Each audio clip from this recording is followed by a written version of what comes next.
これはね、大変なことですよ。映ってるかな、ちょっと。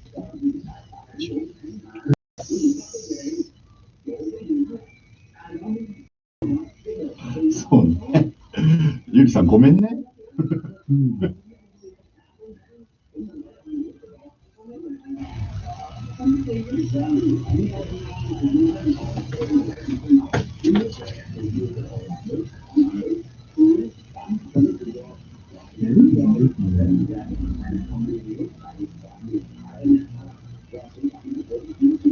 配信してんの？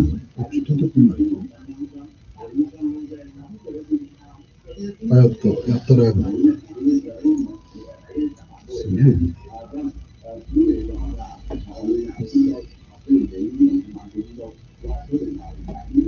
やった。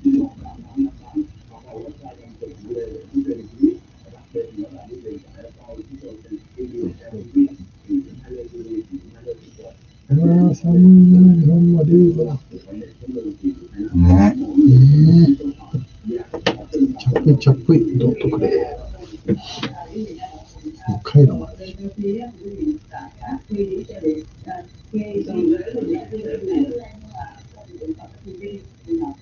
ポケカエロもやけどする事件多いからね。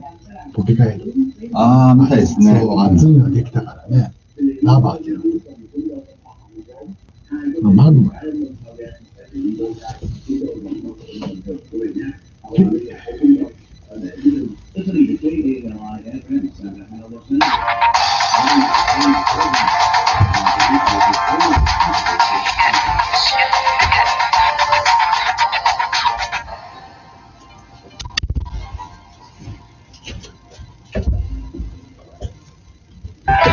TJS Radio, LA Mornings.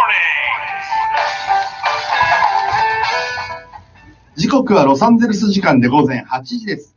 12月30日水曜日 LA モーニングのお時間です。おはようございます。新海圭樹です。今日もトーランスにあります TJS ラジオのスタジオから生放送でお送りしていきます。さあ、LA モーニングも今日を含めて今年は残り2回という風になりました。もうね、あと2回なんですね。そんな中、昨日ですね、先週、先々週のプレゼントのお引き渡しで、多くの方が TGS ラジオまで足を運んでくださったんですね。そこで、いつも聞いてますよとか、頑張ってくださいって言ってくださるんですよ。これね、本当に嬉しいんですね。なんかもう、ちょっとこう、打ってくるものが、打って気持ち悪いわけじゃないですよ。打ってこう、涙が出そうになる感じがするんですけど、いや、嬉しいですよね。TGS ラジオとしましてもですね、私としても、なんとかこう、ラジオの前のあなたに元気をお届けしたいなんて思いつつね、放送をしているわけですが、今年も残り2回、気合を入れて空回りしないように LA モーニングをお届けしていきたいと思います。さあ、今日が予約の締め切りの日ですよ。ラジオの前のあなた、特にここロサンゼルスにお住まいのあなた、今日がね、予約締め切りの日なんですよ。何がって、カルロスジュニアの年越しそばの受付ですよ。オールドトーランスにあります天丼天ぷらカルロスジュニア、美味しいこだわりのね、年越しそばと天ぷらを販売しています。カルロスジュニアというとね、その名前からはね、想像つかない。ご存知の方はいいんですよ。美味しさをご存知の方は、ぜひ注文してください。ご存知ない方のためにですね、カルロスジュニア、名前はこうですけど、だけどね、ペルー出身のカルロスさんが天ぷらを揚げてるんですよ。そのカルロスさん、日本で行列ができる東京の日本橋、金子半之助で天ぷらの修行をしてきた腕前があるんですね。本格江戸前天ぷらが人気なんです。私も好きです。そして、もう今日もすでにこの私の前にいますけど、パート2のね、担当のサムさんも好きですね。そうなんですよ。だって、お蕎麦はね、日本の信州、長野の製麺所から空輸された蕎麦を使って、で、蕎麦の命となるね、つゆ、返しですよ。これはね、カツオをビシッと効かせた関東江戸の味。そしてメインとなるね、エビの天ぷらはね、食べ応えたっぷりの大エビでございます。ごま油だって独自の割合で配合してね、それで揚げているわけですよ。もうこのね、天ぷらね、口の中にね、ふわってね、こうね、広がるわけですよ。風味が。さあ、そんな、こだわりの年越しそばと天ぷら。これでね、新年を迎えましょうよ。今日私もちょっと、こんなね、告知はね、いっぱいしてるんですけど、注文するのまだしてないので、今日が締め切りですので、これ注文しに行かなきゃいけませんね。はい。今日が締め切りでございます。天ぷらそば。これは食べたいな。詳しくはですね、TGS ラジオのウェブサイトのトップページ、Facebook にもリンクがありますので、ぜひご覧になってください。もうね、ほんと年末ですよ。もう、中にはね、一昨日ぐらいから、あれです。もうお正月のね、おせちの準備を始めているなんていう話も聞いております。でね、やっぱりね、道路もね、年末なんでしょうね。結構空いてるんですよ。その前に天気からいきましょう。外は晴れ渡っています。気持ちいい晴れです。ロサンゼルスカウンティ、オレンジカウンティともに今日は晴れ時々曇り。現在の気温、ダウンタウン LA、アーバインともに華氏43度、摂氏6度。寒いっすね。今日寒かったもん。で、予想最高気温、ダウンタウン LA、アーバイン、ノースリッチともに華氏66度、摂氏19度。そしてイースト LA、ウエストコビナト、ここサウスベイ、トーランスが華氏65度、摂氏18度が予想最高気温です。サンセットの予想時刻、ロサンゼルスカウンティ午後4時54分、オレンジカウンティ午後4時52分となっています。交通状況を見ていきましょう。まずノース方面はですね、目立った渋滞見られません。セントラル方面行きましょう。110番ノース、フローレンスアベニュー付近からバーノンアベニュー付近にかけて時速24から37マイル。そして10番ウエストダウンタウン内混雑しています。さらに5番ノースがフリーウェイ710番との交差付近からダウンタウン内にかけて時速13から30マイルの渋滞。イースト方面は目立った渋滞見られません。ウエスト方面405番ノース、マンチェスターブルバード付近時速40マイル前後。そして10番ウエストはクレンショーブルバード付近時速40マイル前後と流れが悪くなっています。サウスベイ方面も目立った渋滞は見られません。オレンジカウンティ方面5番サウス混雑見られます。メインストリート付近からサンターンのファーストストリート付近にかけて時速26から34マイルの渋滞です。この後も安全運転をお続けください。さあ、今日もですね、この番組ではラジオの前のあなたからのメッセージ、リクエストお待ちしております。E メールの方はラジオ@tjsla.com、tjsla.com、あるいは TJS ラジオのウェブサイト、www.tjsla.com、こちらのトップページにメッセージフォームがありますのでご利用ください。そして今日もですね、TGS ラジオの公式 YouTube チャンネルではこのスタジオの様子、映像、生配信、YouTube ライブを行っています。これはね、YouTube 見られる環境にある方はですね、YouTube 一度覗いてみてください。立ち上げていただいて、そして検索で TJS スペースラジオ、アルファベットで検索していただければですね、このスタジオの様子の映像、生配信見ることができます。チャットがあるんですね。チャットでリアルタイムでこう書き込みしていただくことができます。ぜひ利用してみてください。紹介していきましょう。サムさんはね、もう先ほども言いましたけど、こちらにいらっしゃいます。書き込みしてます。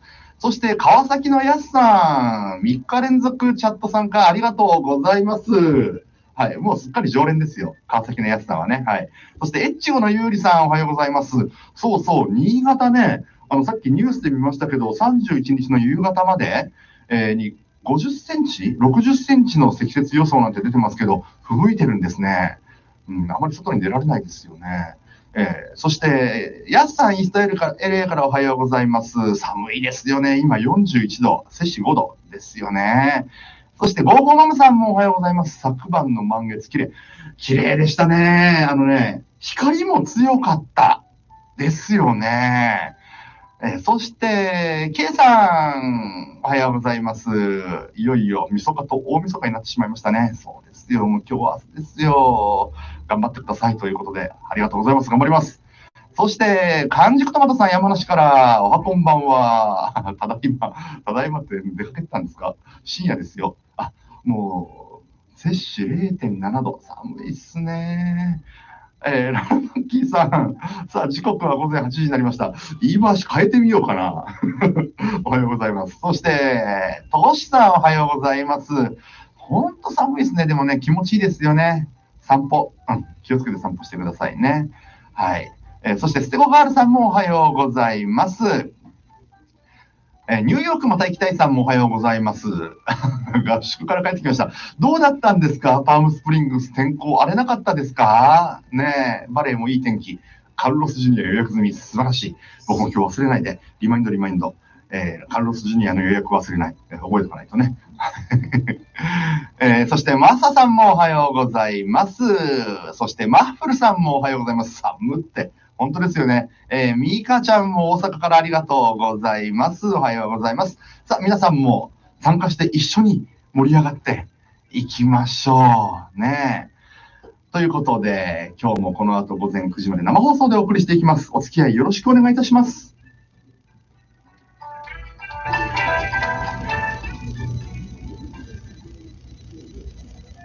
さて、メディケアアニュアルイレクション期間が12月7日で終わりましたが、これで変更したい方は来年の10月までは変更できないんでしょうか？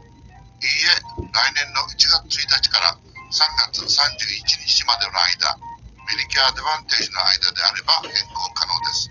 それでは、例えば歯の治療費を2000ドルまで負担してくれるとか、パート B の掛け金125ドルを負担してくれるプランにも変更できるわけですよね。はい。では、この期間に限らず加入できる場合を教えていただけますか？例えば、65歳になる方、退職で会社の保険がなくなる方です。それでは、そのような方、または変更を希望される方はどうしたらいいんでしょうか？私、桐原にご連絡ください。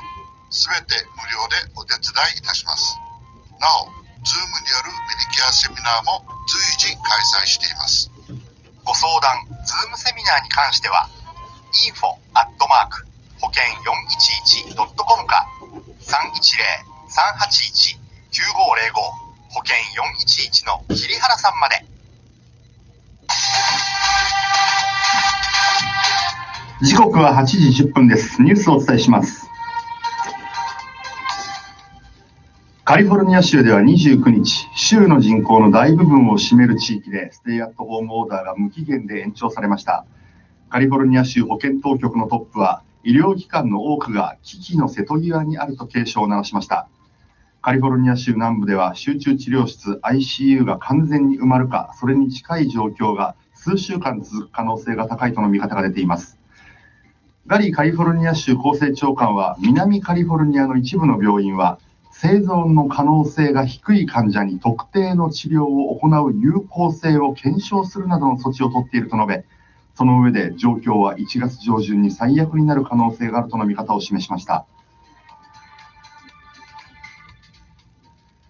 カリフォルニア州のステイアットホームオーダーの無期限延長に関して、現在オーダーが出されている地域の住民は引き続き、医療品の買い物や病院の受診、屋外での運動など必要な活動を除いての外出が禁止されます。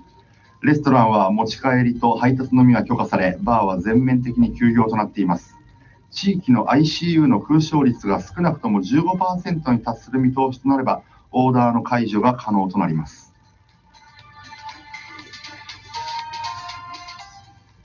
コロラド州のポリス知事は29日、感染力の高い新型コロナウイルスの変異種に感染した例をコロラド州で確認したと明らかにしました。アメリカでこの変異種が確認されるのは初めてとなります。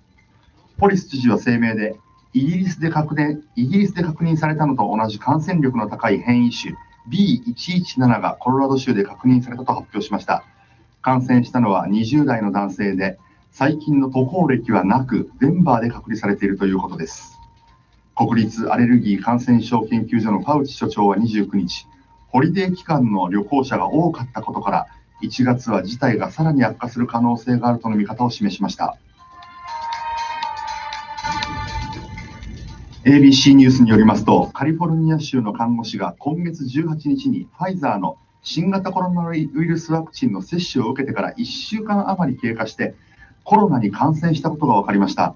サンディエゴにありますファミリーヘルスセンター感染病の専門家は ABC に対し、予防効果が出るのはワクチン接種後10日から14日程度してからということが知見で分かっており、今回のこのような事態は予想されていたとし、予防効果は1回目の接種で 50% 程度、2回目で 95% に上がると述べました。カリフォルニア州公衆衛生局が昨日発表した新型コロナウイルスの感染者数は34,974人増えて223万934人。亡くなった人は442人増えて24,987人となりました。ロサンゼルスカウンティ公衆衛生局が昨日発表した新型コロナウイルスの感染者数は12,979人増えて74万6,089人。亡くなった人は227人増えて9,782人です。オレンジカウンティ公衆衛生局が昨日発表した新型コロナウイルスの感染者数は2,452人増えて15万2,059人。亡くなった人は1人増えて1,847人となりました。日本のニュースです。西村経済再生担当大臣は30日夜、国立国際医療研究センターの忽那医師とともに自らのツイッターに緊急のメッセージを投稿しました。この中で西村大臣は、このまま感染拡大が続けば国民の命を守るために緊急事態宣言も視野に入ってくる。何としても感染を抑えなければならないと指摘しました。その上で年末年始は家族とのみ過ごすよう改めて呼びかけ、首都圏をはじめとする感染拡大地域からどうしても帰省する場合、年配の親には玄関先で挨拶するだけにとどめ、家には上がらないなどの配慮をするよう要請しました。さらに同級生など普段会わない人との面会は控えることや、初詣の時期をずらすこと、それに成人式の後の会食や新年会は行わないなど、感染対策の徹底に協力を求めました。最後に、元SMAPのメンバーで俳優の草薙剛さんが一般の女性と結婚しました。草薙剛さんは30日所属する事務所を通じて報道各社にファックスを送り、一般の女性と結婚したことを明らかにしました。この中で草薙さんは、これからも今までと変わらぬスタンスで仕事を続けていたいと思っておりますので、皆様にも応援していただけるよう日々精進してまいります。このような状況下での報告になりましたが、新型コロナウイルス感染拡大の一日も早い収束を願っていますとコメントを発表しました。おめでとうございます。では、株と為替の値動きです。今朝のニューヨーク株式市場ダウ工業株30種平均、昨日の終値と比べ158ドル35セント高い 3494 ドル02セント。ナスダックは昨日の終値と比べ 24.59 ポイント上がって12,874.82 ポイント。SP500 は昨日の終値と比べ 12.11 ポイント上がって3739.64 ポイントです。今朝の外国為替市場、ニューヨーク時間11時現在、円が強くなってきています。1ドル103円14銭で推移しています。以上、ニュースをお伝えしました。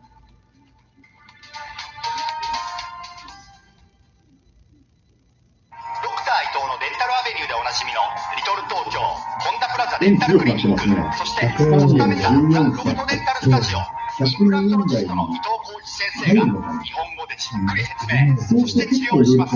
一般歯科からインビザライン矯正まで安心安全の歯科医院。詳しくは電話714-549-7030、またはウェブサイト www.loftdental.com をご覧ください。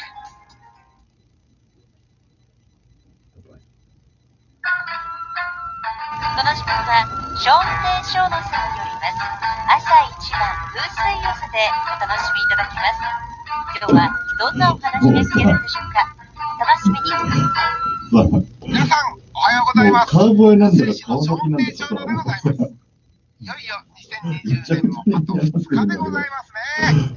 川越川崎って川口風水の新年は2月4日からなんでございますが、川がつけばどこでもいいのってタロ話だね。ットの牛年はどのような年になるのか、来年の予測を何週間にわたってお送りしておるわけでございますが、今週は歴史は繰り返すの巻でございます。と申しますのは、長い間暦と四柱推命の勉強をしてますってと、歴史ってのが60年周期で繰り返してるってことがよく分かってくるんですよね。なんで、歴史を振り返ってみれば、2021年に何が起こるのか分かっちゃう可能性があるんですよ。ね、マッキーさんが例えば、書いてる通り、60年前の1961年、カノと牛年には何が起こったのか。目立ったのは、川アメ崎ってどリカとこの先なの？ソ連が確かにね、深川の刻な口とかね、緊張の川を越える。段階に入った年年だったということですよね。1961年はジョン・ F ・ケネディ大統領就任の年でもあったわけですが、ケネディ大統領といえばソ連との対立、キューバのミサイル危機、そしてドイツを東西に分離するベルリンの壁建設の任務を持っていました。1961年の8月には東西ベルリン間の移動制限のためベルリンの壁が建てられました。10月27日にはベルリンのチェックポイントチャーリーでソビエトとアメリカの戦車が向かい合って一発触発、冷戦の緊張を極度に高めて世界を核戦争の危機に怯えさせました。12月にはアメリカが1万8000人の軍事顧問団を南ベトナムに派遣してベトナム戦争への関与を始めたんですよね。なんだか今のアメリカと中国を彷彿とさせませんか？他にも60年前、120年前の歴史を紐解いてまいりますと、残忍な武器を表すカノと牛年のカノとの性質から、いわゆる暗殺テロなどが多発しておりますし、カノと牛年の牛の土の性質から地震、雪崩、鉱山の崩落などもかなりの数起きていますよね。またカノと牛年の火の欠如と強力な水の性質から空の事故、海の事故も多発しておりますが、あまりお話しすると気分が落ち込みますんで、ここはやめておきましょう。よかったこと何かないの？ございます。それはイノベーションです。1961年のカノと牛年は宇宙探査にとって重要な年でした。それはソ連が宇宙に最初の人間を送り込んだ年でありました。ソビエトの宇宙飛行士ユーリ・ガガーリンは4月12日に宇宙に送られ地球を周回しました。2人目の宇宙飛行士ゲルマン・チトフは8月6日に宇宙に派遣され、さらに2月12日にはベネラ1号と呼ばれるロシアの宇宙船が金星を探索するために派遣されました。科学的にカノと牛年が宇宙探査に大きな進歩をもたらした理由は明らかではないんですが、一つあるとすればカノトのイメージが探検または鋭い針であってロケットの形状を模倣していることでしょうかね。こじつけになっちゃいますかね。トランプ大統領は最近宇宙軍の設立を宣言しました。また NASA の月探査のアルテミスプログラムにも言及しました。アルテミスは2024年までに宇宙飛行士を月面に配置して2030年代の火星への有人ミッションの訓練場として使用することを目指しているということで、まさにイノベーション。さて2021年には何が起こるんでしょうか。それはお楽しみということで、皆さん良いお年をお迎えください。風水鑑定や四柱推命のお申し込みはアーテージアスクエアのドラゴンゴット、電話番号 310-787-1891、サイレンラッパナ一泊でございます。ではまた来週、ありがとうございました。朝一番風水寄せのお時間でした。ドラゴンゴットへのお問い合わせはドラゴンゴット USA.com。 来週のこの時間もお楽しみに。さあ、ラジオの前のあなた、生まれは何年ですか？私は四柱推命上は牛年です。西洋暦でいうと寅年です。でもこの場合は牛年で数えるんですね。来年の牛年のあなたの運気、気になりませんか？気になります。牛、犬、羊が揃うとがんや胃の病、交通事故、とにかくいろんなことが起こりやすい四柱推命で最も恐ろしい土の産経が完成してしまうんですね。7月、10月生まれ、羊、犬年生まれはですね、土の産経のリスクが強まります。ぜひ四柱推命で確認してみてください。確認しました、私。はい。落ち込むことも多かったです。みたいな。だけど、それが分かってれば、まあまあ、こうなっても、まあもう分かってたから、ちょっとこう自分の中で対策しとこうかなっていう気にはなったんで、よかったなと思います。私、受けた方がいいですよ。また、過去にね、ドラゴンゴッドで鑑定を受けられた方は、来年の運気チェック無料ですからね。もう絶対やった方がいいですよ。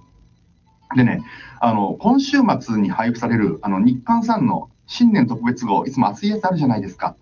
あれに、ドラゴンゴッドさんが監修されて書かれている来年の予測と、干支別占いが掲載されますんで、ぜひご覧ください。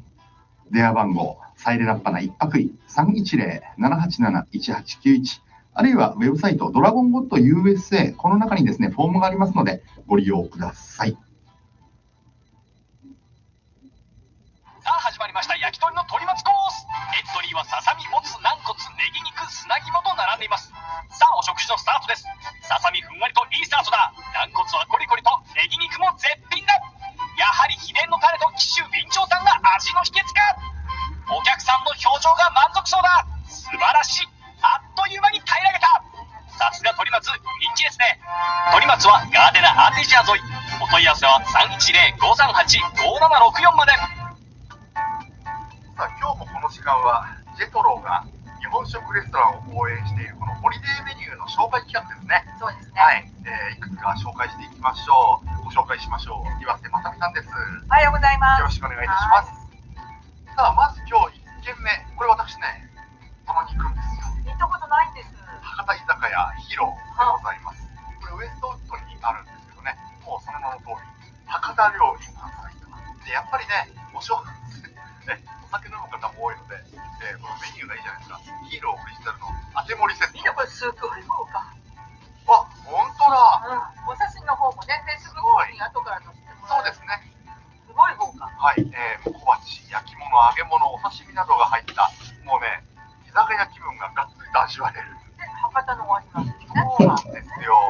ルイジアナ先生、北米じゃないしって。ルイジアナ、北米から除外されたユーさん。120ドルですので、やっぱりこのホリデーメニューならではのお安さでございますよね。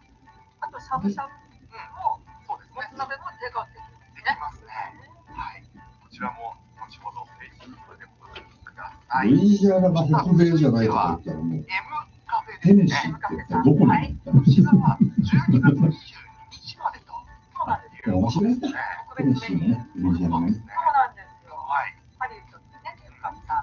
こちらはですね、グルテンフリー&ビーガンのクリスマスディナーにおすすめですよそうでね。すね。はい。例えば、砂糖を一切使っていないマクロビオティック料理。でもやっぱ多いですよね、ビーガンの方とか。そうですね。あと、マクロビやってる方とかね。なんかこう、エンジョイしたいんだけど、一応ね、こう、ヘルスのこと考えて、はい。マッキーさん、いい秀逸なツッコミだよ。そうですよね。北米どころかアメリカの四国やれって。豪華ですよね。あるある、A ちゃんのためのルイジアナって叫んでるね。はい。こちらも、ルイジアナ、祭りなんだっけ？はい。最後はダウンタウンですね。アンネイさんですね。ねえ、いいですはい。ね。こちらはやっぱりクリスマスらしくですね、数量限定です。クリスマススペシャルフライドチキン。こちらがですね、フライドチキンバケットということでございまして、50ドルパー2ピーポーと。いいですよね。いいです。あと、おせちも。そうなんです。すごい聞きたくなってきた。そうなんですよ。で、2人分で、いいじゃないですか。で、これそれぞれですね、先ほどお伝えした、フライドチキンでおせち、これね、販売期間が違いますので、こちらも Facebook でご確認いただければというふうに思います。ということで、じゃあまた次回に続くということでよろしいですね。はい、今日もありがとうございました。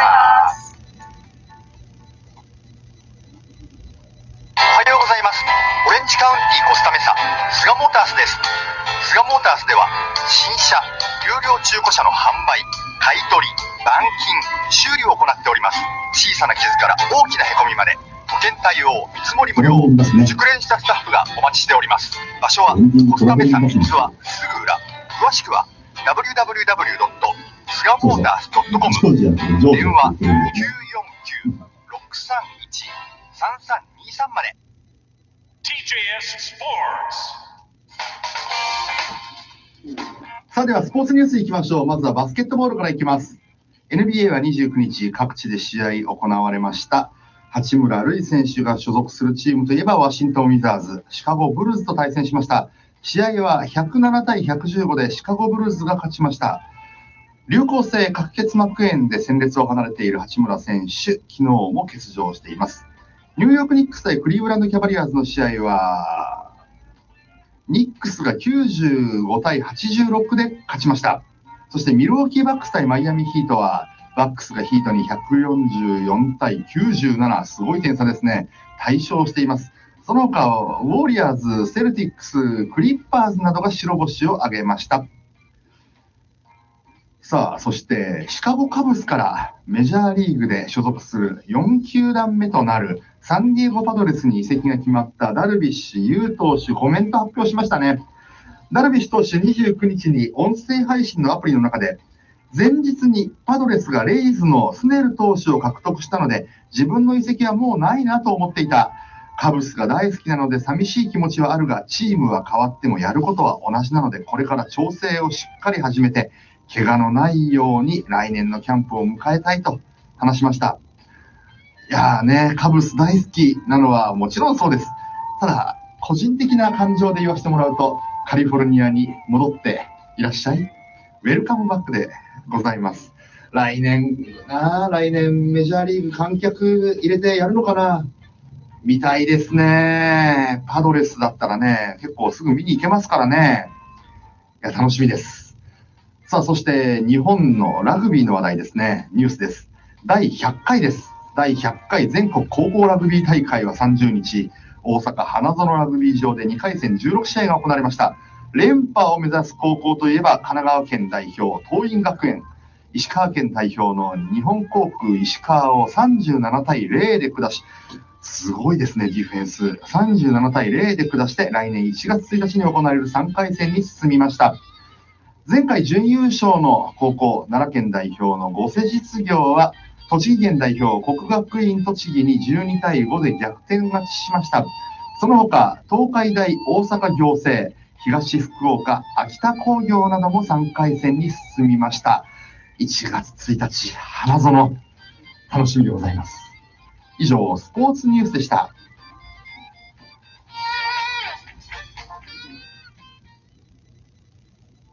アメリカの保険ならインシュランスワンテン。アメリカ在住のあなた、全米10拠点を構えるインシュランスワンテンでは、アメリカのさまざまな保険や年金はもちろん、貯蓄を増やす保険をご紹介しています。今さら聞けないアメリカの保険や年金のこと、貯蓄を増やす保険について本当にお気軽にご相談いただけます。ビザで在米中のあなた、老後は日本をお考えのあなたももちろん OK です。相談は無料。またインシュランスワンテンのウェブサイトでは無料相談の予約、保険や年金に関する豆知識や YouTube によりますシリーズなど、サイトを覗くだけで楽しみながら知識を得ることができます。そしてこのご時世に合わせた Zoom によりますオンラインセミナーを毎週開催しています。セミナーのテーマ、開催日程なども詳しくはインシュランスワンテンのウェブサイト、インシュランスワンテン USA.com をご覧ください。TGS ラジオのウェブサイトにもリンクがあります。TJS Japanese Radio Station.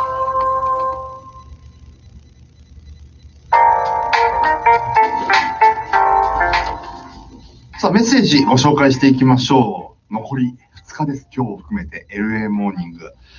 さあ、ぜひですね、まだチャットに参加したことがないという方は、このスタジオの様子、映像を生配信している YouTube ライブご覧になってください。ね、もし今日はもう休みなんだよなんていう方、YouTube 立ち上げていただいて、そして TJS スペースラジオで検索してください。そうするとですね、12月30日放送、LA モーニングニョロパート2。そうなんです。この後 LA モーニングパート2インターネットラジオで放送していきますが、だいたい9時10分ぐらいからなんですが、そこまでもうずっと、引っ張ってですね、その番組と番組の間のなんとなく準備しているところもこの YouTube ライブをお送りしています。で、チャットがあるんですね。チャットをぜひご覧ください。ナッシュビルからニックさんがね、書き込んでくださっています。で、そのその流れでですね、なぜか、まあ、いろんな州の話になってるんですね。ルイジアナというところが出てきたんですけど、ルイジアナが、どこだかわからんというね、日本でお聞きの方ですよ。日本でお聞きの方が書き込みがあるんですよね。で、もう、ルイジアナだろうが、テネシーどこだかわからんとかね。まあ、そりゃそうですよね。私も、こっちに来るまでは、いや僕、地理が大好きなので、昔から、なんとなくこう、位置関係っていうのは把握していましたけど、ただこのアメリカのね、地図、アメリカに住むまでは、やっぱり例えば、じゃあ、そうだな、ワイオミングってどこって言われると、全然わかんなかったし、ねで、ネブラスカってどこって言われると、って思ってたし、あとはもう最初の13州の方ね、ニューイングランドの方とかなんて、未だに細かい州が多いじゃないですか。位置関係、ピンときてないところありますからね。そう、でもね、いいですよ。地図を見てると落ち着く。本当ね、Google マップ、Google Earth の旅をしてると楽しいですね、これがね。ぜひ見てください。ね。でもね、マッキーさん書いてる、どこ聞いても大体真ん中の方としかわからん。そうね。エッチゴさん、ね、私はですね、チリじゃなくて峠のある場所が好きなんでしょ。それはね、日本のね、特に関東地方ね、詳しいですよ。何々峠がある場所とかね。はい。いろいろあるんですよ。和田峠とかね。知らないと思いますけど。さあ、乱太郎さんからのメッセージいきましょう。新海さんおはようございますと。おはようございます。一昨日の放送を聞いていて思ったんですが、キャタリックコンバーター。ね。キャタリックコンバーターを盗むなんて迷惑な話ですよね、と。まあ理由としてはね、そのコンバーターにいわゆるレアメタルですね。希少金属が使われていて、それが目的のことと。そうなんですってね。で、その中には、プラチナ、パラジウム、ロジウムなどが使われていて、特にロジウムは価値があると。ねえ。で、中古で結構の値段で売れてしまう。だからわざわざ他人さんの車の人に潜り込んで、盗んでいると。本当その姿も滑稽ですよね。いずれにしても迷惑な話って。本当ですよ。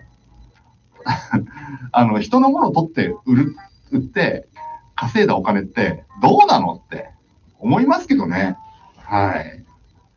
そんな感じでございますね。乱太郎さんありがとうございました。本当ね。そして熊さん、新海さん、大晦日のカウントダウンどうするのと聞かれていますが、31日木曜日、いつも通り早朝出勤、LA モーニング1時間空けて、ザ・ショー。で、この日は1時間ですか ?2 時間ですか明日ザ・ショーは2時間でやります。それから、浄土宗の除夜の1時間念仏会もある。ね。夜8時から大人のラジオ2分まで放送したら10時。新海さん、ご自身のお体のことも考えてください。翌日、年明け1日金曜日放送ありますよね。無理しないでください。心配しています。ありがとうございます。ありがとうございます。まだ迷ってます。どうしようかなって思ってるんですよね。はい。そうなんですよ。もう木曜日たっぷりやるから、いいっしょ。ねえ。はい。さあ、ラジオネーム、戦車男さんからもメールいただきました。おはようございますと。今年は生活にイベントがなかったので盛り上がることがない1年でした。そりゃそうですよね。コロナ禍で過ぎ去った1年ですもんね。さて、私は昨日で仕事を収め、今日、明日はゆっくりしつつも、今日は久々に手洗いで洗車をしてワックスまでかけようと思っています。でもこっちってあっという間に埃まみれで、冬の時期は朝車に水滴がついて、そうね、霜が降りますからね。昼ぐらいには汚くなっている。一体いつが洗車のタイミングなのかと思いつつ、今日はがっつりと洗車します。迷うね。それね。洗車のタイミング。まあ一説には雨の予報が出ている場合は、実はその雨の前に洗車した方がいいっていう話もありますよね。雨の前に、汚れをきれいに落として、で、雨が降ったら、そんなにその後雨が乾いても、ドット模様が残らないというなんていう話もありますからね。ただ本当に空気が汚いんでしょうね。埃がついてしょうがない。これはね、本当にもう洗車ばっかりになっちゃいますね。はい、では、リクエスト曲もいただいてます。もしかしたらクリスマスの曲かもしれませんがということでいただいてますが、もちろんいいです。冬の曲ということでおかけしましょう。いただいた曲は竹内まりやさんです。ウィンターラバーズ。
お送りしたのはラジオネーム戦車男さんからいただいたリクエスト、竹内まりやでウィンターラバーズでした。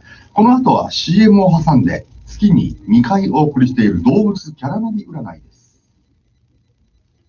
お母さん、見て見て、静岡産のティーバッグのこの値段って安い。あら、ほんと安いわ。お茶どころ静岡のお茶だったら絶対美味しいわよね。中岡屋のティーバッグ、静岡煎茶、玄米茶、ほうじ茶は厳選茶葉を産地直送。だから新鮮、しかもお買い得。本格的な日本茶をお手軽にお楽しみください。お求めはお近くの日系スーパーで。渥美さとみの動物キャラナビ。さあ、この時間は渥美さとみの動物キャラナビです。カウントダウン前に動物のいろんなキャラクターによって性格あるいはまあね、行動が変わってくるわけですけど、そこら辺をですね、いろんな質問をもとに展開、お答えをしていただくという形になります。さあ、電話がつながっております。呼んでみましょう。渥美さとみさんです。よろしくお願いします。よろしくお願いします。さあ、いろんなね、質問がもう渥美さんのもとには届いてるんで、私が紹介させていただきますね。はい、お願いします。同僚の A 君とよく食事に行くんですが、何を食べるって聞くと、何でもいい、どこでもいいですよって言って、いつも自分の意見を言わないんです。毎回こんな感じで、たまには決めてくれよってちょっとイラッとするんですが、さあ、こんなのも、あれなんですか、動物キャラナビで解決できるんですか？はい、できるんです。はい、じゃあ、ちょっとお答えいただけますか？はい、まずですね、この方たちの生年月日を先にいただいてますので、これで動物キャラを調べてみたんです。はい。で、この相談者の方はですね、動物はペガサスさんでした。はい。で、同僚の方ですね、その方がタヌキさんでした。ペガサスにタヌキ。じゃあ、それぞれお願いします。ペガサスさんはですね、もともと天才なチーム。はい。太陽のようなチームなんですね。太陽のチームさんは、めんどくさがり屋さんがちょっと多いんですね。そういうのがもう出るんですね。はい。じゃあ、片やタヌキさんは、そのタヌキさんは月のチームでして、いい人チームなんです。で、空の月を思い出してもらってわかるように、人に合わせて形を変えられるチームなんです。ああ、なるほどね。はいはい。ですので、このタヌキさんは、何を食べるかっていうよりか、その誰っていうのに焦点を合わせてるので、どこに食べに行っても別にいいんですね。そういうことか。そうなんです。はい。ですので、そのペガサスさんとするとね、毎回大変だなって思うと思いますので、このたぬきさんとね、行かれるときは、もうここにしようっていうふうに、行きつけのお店を決めといてもらうと、いいかなというふうに思います。そうですよね。ペガサスさんはめんどくさがり屋ですもんね、そもそもね。そうですね。はい。そうか、こうやって動物キャラナビでお付き合いを改善できていくわけですもんね。そうなんです。はい。なんか今、クリスマスキャンペーンを開催されてるんですか？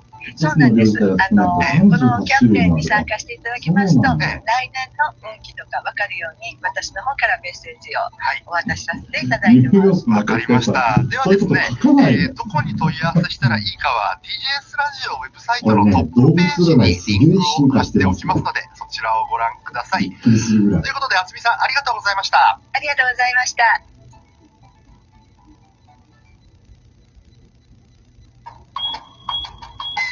ビールと泡のベストバランスご存知ですか？炭酸が抜けるのを防ぎ、美味しさをキープする泡とビール。このベストバランスは20対80から30対70。喉が鳴る美味しさのベストバランスです。沖縄から直送のオリオンドラフト。キーワードはマイルド、スムース、フレッシュ、ビター。オリオンビール。発売元は共同貿易です。時刻は8時44分です。この時間の交通状況を見ていきましょう。ほとんど混んでる箇所は見られませんが、どうでしょう、サウスベイの人がみんなダウンタウンに向かいたいんですかね。110番ノースダウンタウン行き混雑が見られます。フローレンスアベニュー付近からバーンアベニュー付近にかけて時速23から36マイルの渋滞です。そしてダウンタウン内5番ノースですね。5番ノースが若干混み合っていますね。ダウンタウン内で混み合っているという状況です。その他、目立った渋滞の箇所、オレンジカウンティ、ノース方面、イースト方面、ウエスト方面含めて、見られません。この後も安全運転をお続けください。唐揚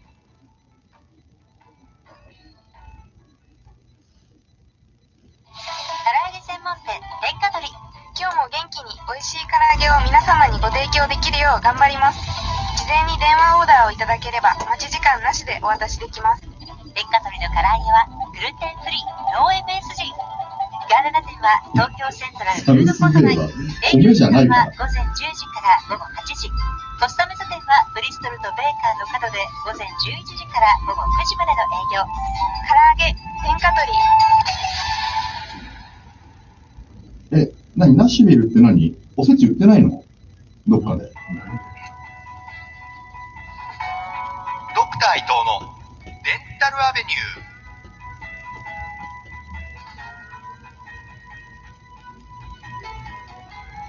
この時間はリトル東京ホンダプラザデンタルクリニックコスタメサザ・ロフトデンタルスタジオの提供でお送りします。じゃあ休みだからさあこの時間はドクター伊藤のデンタルアベニューです。今年最後のデンタルアベニューとなります。今日も電話がつながっています。呼んでいきましょう。伊藤浩一先生です。おはようございます。おはようございます。よろしくお願いいたします。よろしくお願いします。さあ、今日はですね、トーランスにお住まいのユッキーナさんから質問をいただいております。今年も1年ためになるお話をありがとうございましたとまず書かれています。はい。はい。ありがとうございます。はい。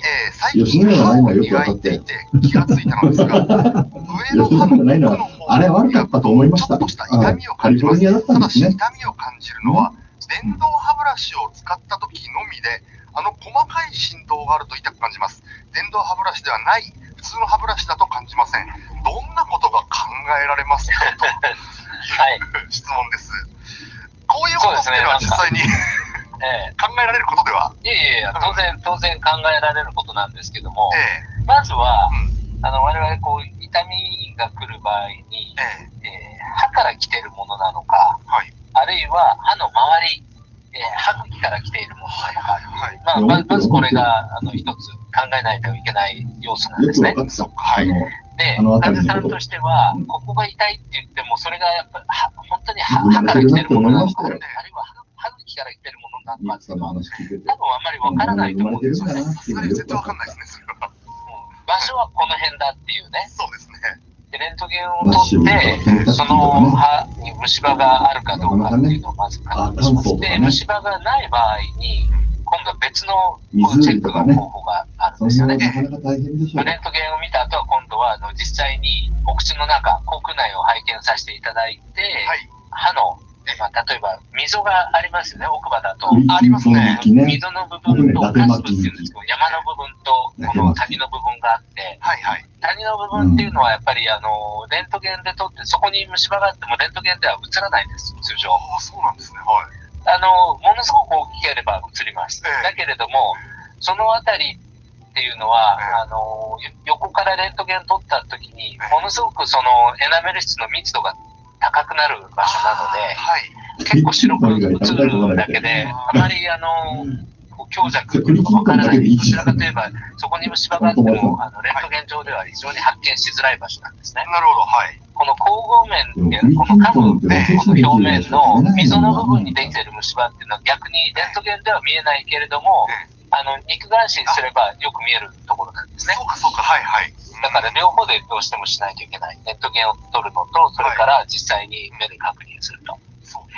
で、それ以外で、この方の場合、歯ブラシしてるときに、しかも電動でしてるときに痛むっていうと、そうすると、今度は歯と痛くなる場所、虫歯がなかった場合には、歯と歯茎の歯茎部っていうふうに言うんですけども、歯茎のラインのところね、ここは、硬いエナメル質がそこまで来て終わってるんです。ですから、歯茎が少しでも後退して上がってしまってると、そこの場所に出てるのは、その根の部分。根の部分っていうのは、このセメント質って呼ばれるものなんですけれども、ここの場所は、やっぱり染みやすいんですよね。だから、その電動歯ブラシなんかでこう振動が来て、歯を磨いてると、痛みがもしみたいな感じてしまう。ですが、そうしますと、まあ、痛みがでもこうやって出てるということは、何かしらが起こって、歯に起こっているっていうふうに考えてもちろんいいわけですよね。まあ、通常は痛くならないわけですから、痛みがあるっていうことは何らかの原因があるのは事実ですよね。はい。まあ、やっぱりそういう場合はもちろんもう見ていただくのが一番いいとは思うんですが、その見ていただくっていうところで言うと、もう年末年始に入っちゃうじゃないですか。僕も立てます。例えば先生のオフィスなんかは、この年末年始はどんなスケジュールでやってるのかなっていうのがやっぱり気になるんですよね。基本的には、まあ、お正月だけど、31日から三が日休んで、月曜日から仕事してます。僕はもう、月曜日からは、要は来週の月曜日から普段通りのスケジュールということですね。で、まあ、歯医者なんでね、どうしたら、俺、今、見てなかったけど、何に反応してくるか大体分かってる。言わないけど。このご時世ですから、どこにも行ってませんので。言わないよ。一応家でゆっくり、家におります。わかりました。ということで先生、今年も1年ありがとうございました。こちらこそ1年ありがとうございました。また来年もよろしくお願いいたします。よろしくお願いいたします。はい、ありがとうございました。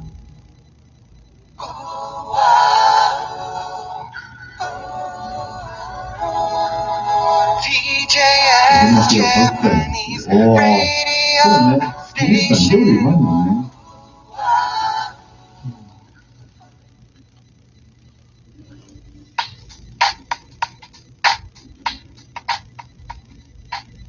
さあ、エンディングの時間というふうになりました。まだね、ちょっと据え込みで買った方がいいですよ、ラジオの前のあなた。今日もニュースでお伝えしましたけど、この緊急事態宣言じゃない、間違えた、ステイアットホームオーダー、延長になってしまいました。ということは、それだけやっぱりひどいわけですね。皆さんもニュースなどを見てご存知だと思います。とにかく、新型コロナウイルス感染拡大がしております。ひどい状況です。マスクをしましょう。本当に。で、本当これ、心から思うんですけど、どうせね、マスクをするんなら、やっぱりちゃんとしたマスクっていう言い方も変ですけど、効果が高いマスクをお勧めします。何度も番組ではお伝えしておりますが、バイウォーターサンタアナから販売されている、モースマスク、こちらはですね、ちゃんと日本の北里大学研究所とか、こちらの FDA の、関連機関の、ネルソン研究所が研究をしまして、でそして、エビデンスもちゃんと発表されて、出ていまして、それをもとに FDA が認可している、いわゆるメディカルグレードのマスクです。外からのウイルスを 99.999% 防いでくれるマスクなんですね。私つけていますけど、つけ心地がいいっていう中に、一番私気に入ってるのが、鼻の部分についてくる、なんて言うんでしょう、針金みたいなね。あれがね、すっごいしっくりくるんですよ。硬すぎず、柔らかすぎず、ちゃんとね、フィットしてくれるんです。自分の鼻の形に。そうするともう、しっかりとね、口をガードしてくれますので、ぜひ、パイウォーターサンタアナで販売されています。TGS ラジオの Facebook の一番上にピン止めしてありますので、リンクがそちらをご覧ください。さあ、メッセージの書き込みでですね、いろいろね、おせちの話になったんですね。で、おせち料理で何が好きみたいなので、黒豆とかね、あとはニューヨークへまた行きたいさんとか、あとカントマさんは栗きんとんがいいっていうふうにね。で、私、伊達巻きが好きなんですね。で、伊達巻きって言ったら、美香ちゃんもね、伊達巻きだということで、で、ゆうりさんなんかは、伊達巻き自分で作るって、なかなかやりますね。ねえ。で、ナッシュビルでお聞きの、ね、ニックさん。田舎をディスっているのではないかと。そんなこともありません。田舎だとかはそういうふうには僕一言も言ってません。ナッシュビルにもいいところいっぱいあるのは、行ったことがないからわからないですけど、いっぱいあるんです。きっと。ね。ちょっとだからナッシュビル自慢してくださいよ。そう。ナッシュビル自慢待ってますんで、この後の LA モーニングパート2当てでいいです。もう。LA モーニングパート2当てにですね、そうそう、LA モーニングパート2では、今年のね、今年どんな年だったなんていう、たまにはメッセージテーマ設けて、メッセージ募集します。今年の、あなたはっていうか、今年はどんな年でしたかあなたにとって。で、昨日もね、日本の番組でもこんなテーマでしたけど、あなたの2010年の、出来事、重大ニュースなんてのもあったらですね、ぜひ、パート2宛てにお送りください。LA モーニングパート2はこの後9時10分から、サムさんと私、新海2人でお送りしていきます。サムさんが英語でニュース等を紹介してくれるので、ご家族に、もう日本語苦手なんて方がいらっしゃいましたら、ぜひ一緒に聞いてみてください。で、私は、日本語しか喋れないので、日本語でもちろんお送りします。ということで、E メールの方は、radio@tjsla.com、あるいは TJS ラジオウェブサイトトップページにありますメッセージフォームからお送りください。2020年のあなたにとってどんな年でしたか？どんな出来事がありましたか？多くのメッセージを紹介できる時間を今回作っておりますので、ぜひお送りください。E メールが一番ベストです。もちろんね、YouTube ライブもお送りしていきますので、そちらをご利用いただいても構いません。YouTube ライブはこのまま引き続きずっと切らずにお送りしていきますので、立ち上げてみてください。さあ、ということで、今日が終わると、明日は今年最後の LA モーニングというふうになります。明日は、陽子さんと私、新海のコンビで、この LA モーニング2020年を締めさせていただきたいというふうに思ってますので、かといって特別なことをするわけではありません。いつも通り、ものは食べる予定です。ぜひ、明日もお聞きください。さあ、今日はですね、さっきね、ちょっとなんか話題に、上がった、矢沢永吉さんのトラベリンバス、かっこいいライブバージョンを聞きながらお別れです。ということで、今日もお付き合いくださいましてありがとうございました。お相手は私、新海圭樹でした。では、良い一日を。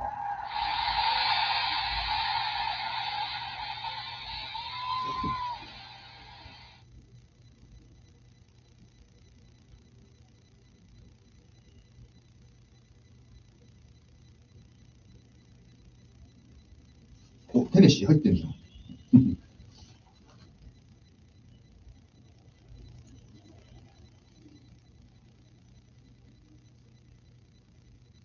あ、そうだよ。明日の朝、ロスね、LA モーニングもう新年だもんね、日本は。そうだ。じゃあ、明けましてですね。そう。いいじゃん、そこでカウントダウンで。ね。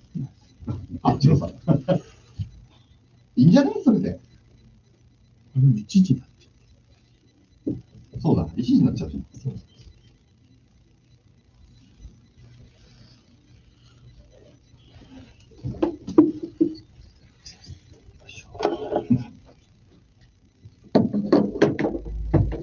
ダメだな。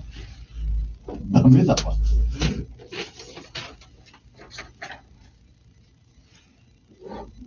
てか、そんなに、こんな夜中にさ、ちゃんと聞いてくれる？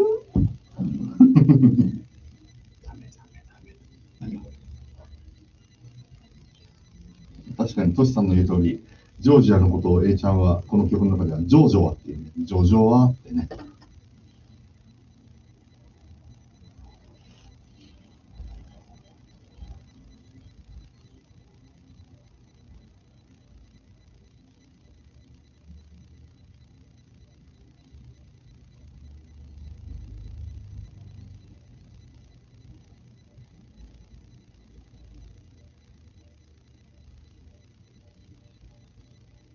行く年来る年って、何？行く年グレーシー、来る年グレーシー。濃いな、その番組。そしたらだって、格闘技かエロじゃん。その二択じゃん。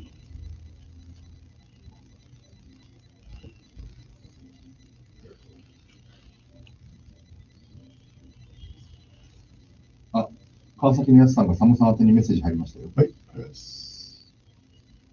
はじめまして。月曜日からチャットに参加させていただいております。よろしくお願いします。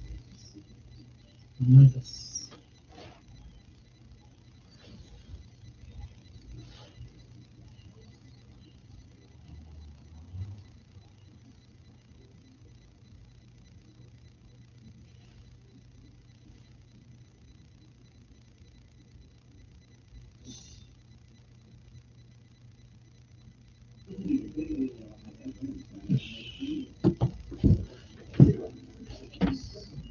ありがとうございます。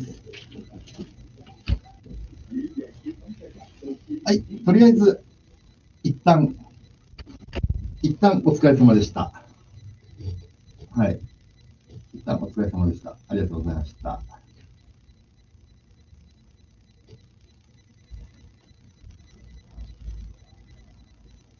去年の今頃は山梨に向かうのに、荷造りですかね。あ、そうなの？山梨行ったの？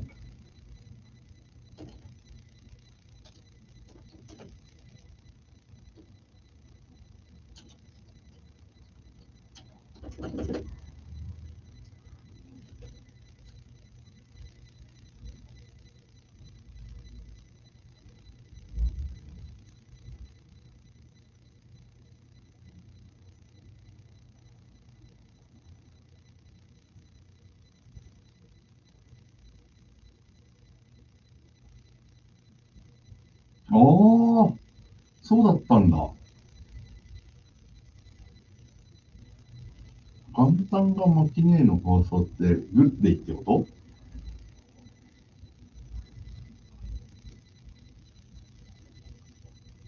グッデイじゃなくてあれ、なんか特番かなんかだったんだっけ？そうだよね。特番だよね。そうそうそうそう。3時間半かけて行った。いや、そういうのがね、いいよ。そういうのが僕は好きです。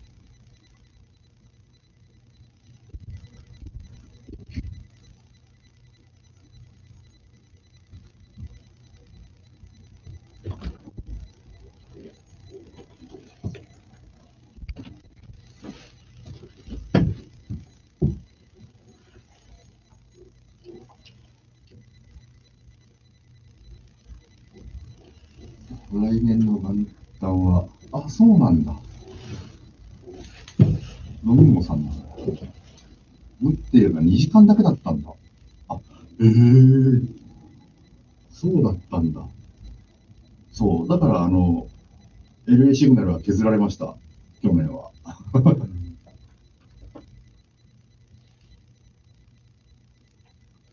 しょうがないですよね。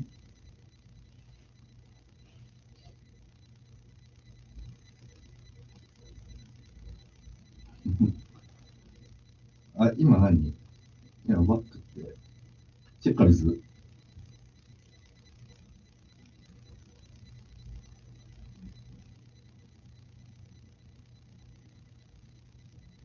あ、そうね。そう、チェッカーズが終わって、で、すいませんね、僕の趣味で、ザ・モッツがかかっております。はい。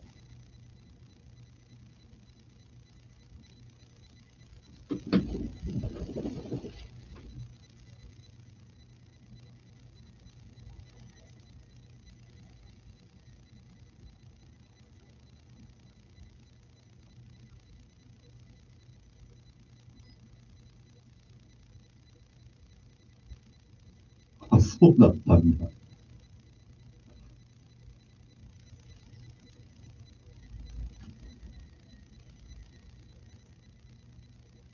代打で6時間フルって、それきついな。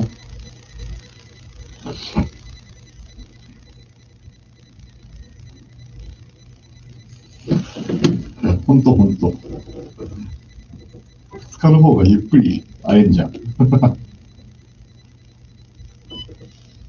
まあ、こればかりは分かんないからね、リュウさんね。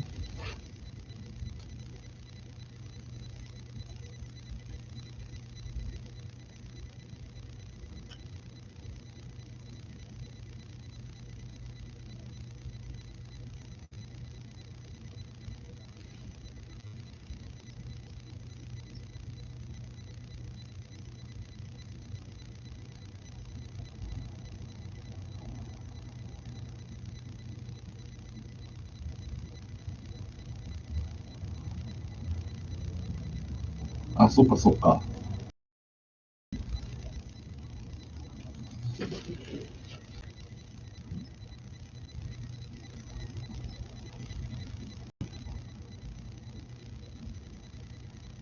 カントマさん、そういえば昨日、ラジオネーム、豚さんで会いました？武田さんかな。うん。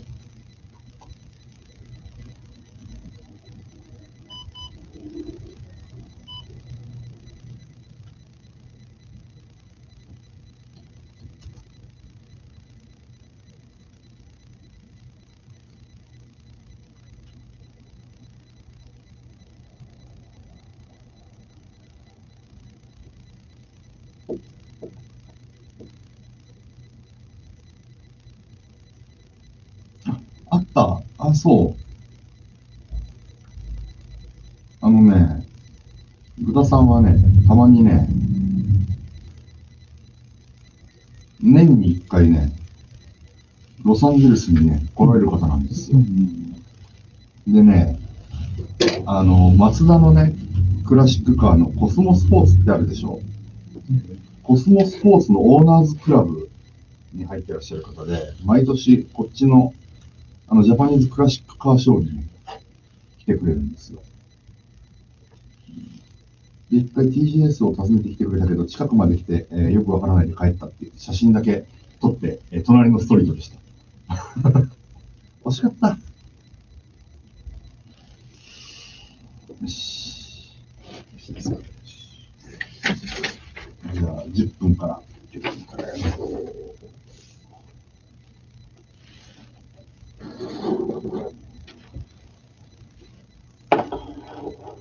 はい、モード切り替えたので、曲が変わりました。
Good morning, Los Angeles. The time is 9:10 a.m. Wednesday morning on December 30th, broadcasting live from TJS Radio Studio in Torrance, California.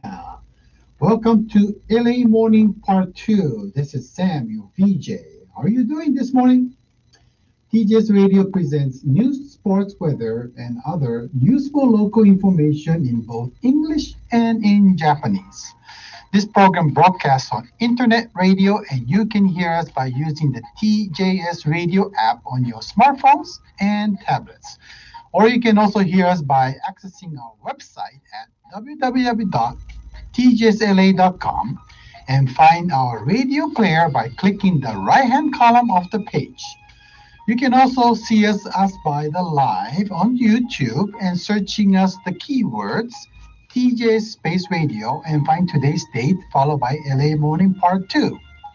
YouTube has its own live chat function, so you can send your messages and requests using this live chat function.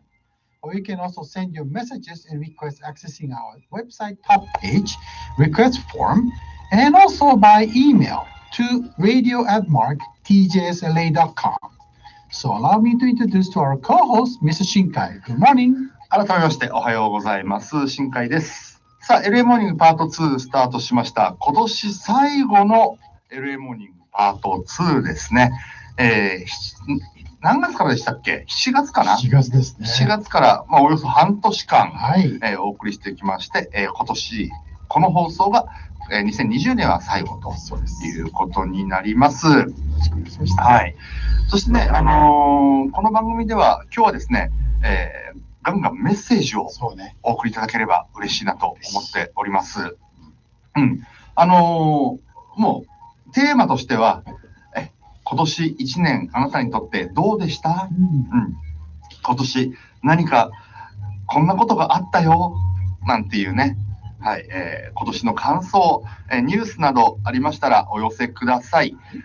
E メールの方、radio@tjsla.com、radio@tjsla.com。今日はですね、真ん中ぐらいからかな、メッセージをガツガツとお読みしていこうというふうに思ってますので、ぜひ皆さんも参加して一緒に楽しんでいきましょう。さあ、では天気いきますか。Okay, let's go for the weather for the December 30th. So LA County and Orange County this morning, sunny all day. It's after rain, so it's very clear sky today. And current temperature for Los Angeles County is 52 degrees Fahrenheit or 11 degrees centigrade. Orange County is 49 degrees Fahrenheit or 9 degrees centigrade. The highest expected temperature for today for Los Angeles County is 66 Fahrenheit or 19 degrees centigrade. It also goes same for Orange County. So sunrise this morning was 6:58 a.m. and Orange County was 6:56 a.m. Sunset time for Los Angeles County, 4:54 p.m. Orange County is 4:52 p.m. さあ、天気予報です。ロサンゼルスカウンティ、オレンジカウンティともにね、今外を見ても本当に綺麗な青空が広がっています。このオールドトランス上空ですが、今日は晴れですね。そして今日の予想最高気温は、ロサンゼルスカウンティ、オレンジカウンティともに、華氏66度、摂氏19度です。そして今日のサンセットの予想時刻は、ロサンゼルスカウンティ、午後4時54分、そしてオレンジカウンティが午後4時52分というふうになっています。さあ、もちろんこの番組でも YouTube ライブをお送りしています。ぜひ皆さんも YouTube に参加してみませんか？ YouTube の中にね、チャットがあるので、はい、ぜひチャットでね、リアルタイムでメッセージを書き込んでいただければというふうに思います。で、書き込みね、もうすでにいろんなことしてくれてますね、皆さん。あれ、結構雑音が多いですか？そうですか？音が大きくなった時にノイズが出ると。あ、そうですか。ちなみに、もし分かる方がいたら、それ LA モーニングの時からそうだったのかな？その辺もね、ちょっと情報をいただければというふうに思います。実は LA モーニングの時と、この LA モーニングパート2の時でですね、若干、あれが変わってる部分があるんですよ。こっちの、ミキシングコンソールといいますか、音の調整卓の、朝の番組とこのインターネットだけの番組の時ね、若干こう、音量をね、変えるんですよ。で、それによって、そのカメラの、下についているこのね、マイクの音とかを流すスピーカーの音量も変えてるんで、もし、はい、2週間ぐらい前の朝からってことは、やっぱりカメラが変わってからってことですね。あ、わかりました。ちょっとその辺はまた、おいおい検証していきたいなというふうに思います。なんていうふうにね、ゆうじさんも、機材を変えてからずっと症状出てるよねっていうふうに書いてますので、こんなふうにリアルタイムでなんかね、伝えたいことがあれば、このチャットに書き込んでください。ぜひお願いいたします。さあ、ということで、今日もですね、あと55分ほどですね、生放送でお送りしていきます。さあ、皆さんメッセージお寄せください。後ほどたっぷり紹介する時間ありますので、お待ちしております。では、この後はニュースいきましょう。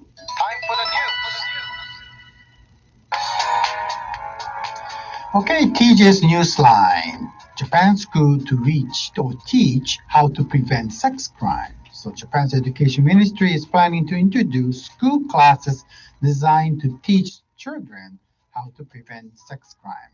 Ministry officials say schools have not taught much about sexual crime and abuse. They know that elementary school children in lower grades sometimes are not even aware that they are being victimized. So their classes will teach them not to expose their bodies that covered about wearing the swimming suits to others. The class for those who is higher grades will teach about dangerous related social media. Junior and senior high school students, the class will discuss dating violence and instruct students how to avoid becoming victims or abusers.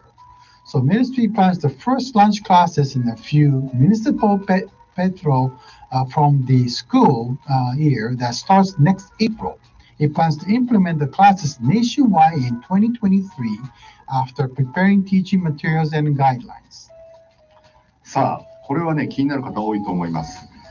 児童や生徒が性被害に遭うのを防ぐため、文部科学省は年齢に応じて未然に防ぐために必要な知識を教えるモデル授業を来年度から実施することにしています。文部科学省によりますと、性被害について保健体育の授業などで触れることがあるものの、未然に防ぐことを教える機会はあまりなく、小学校の低学年では被害を受けても気がつかないケースがあるということです。このため文部科学省は児童や生徒の性被害を防ぐためには、年齢に合わせて性犯罪や性暴力に関する知識を教える必要があるとして、来年度からモデル授業を実施します。具体的には、小学校低学年には水着で隠れる部分は他人に見せないことや、小学校高学年や中学生には SNS に潜む危険性などをそれぞれ教えるほか、中学生や高校生には交際相手から受ける暴力、いわゆるデート DV を、教材に加害者や被害者にならないよう指導する方針です。文部科学省はモデル授業を3カ所程度の自治体で実施して、教材や指導の手引きを作成した上で、令和5年度には全国の学校で実施していくというふうにしています。さあ、続いていきましょう。Okay, 50 journalists killed in 2020. International group of journalists has reported that 50 reporters were killed worldwide this year, 2/3 of them in the countries not at war. Paris-based Reporters Without Borders issued a report on Tuesday.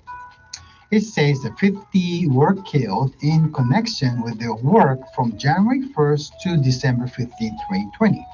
That's only a slight decrease from the last year's 53, despite a less field activity this year because of the coronavirus pandemic.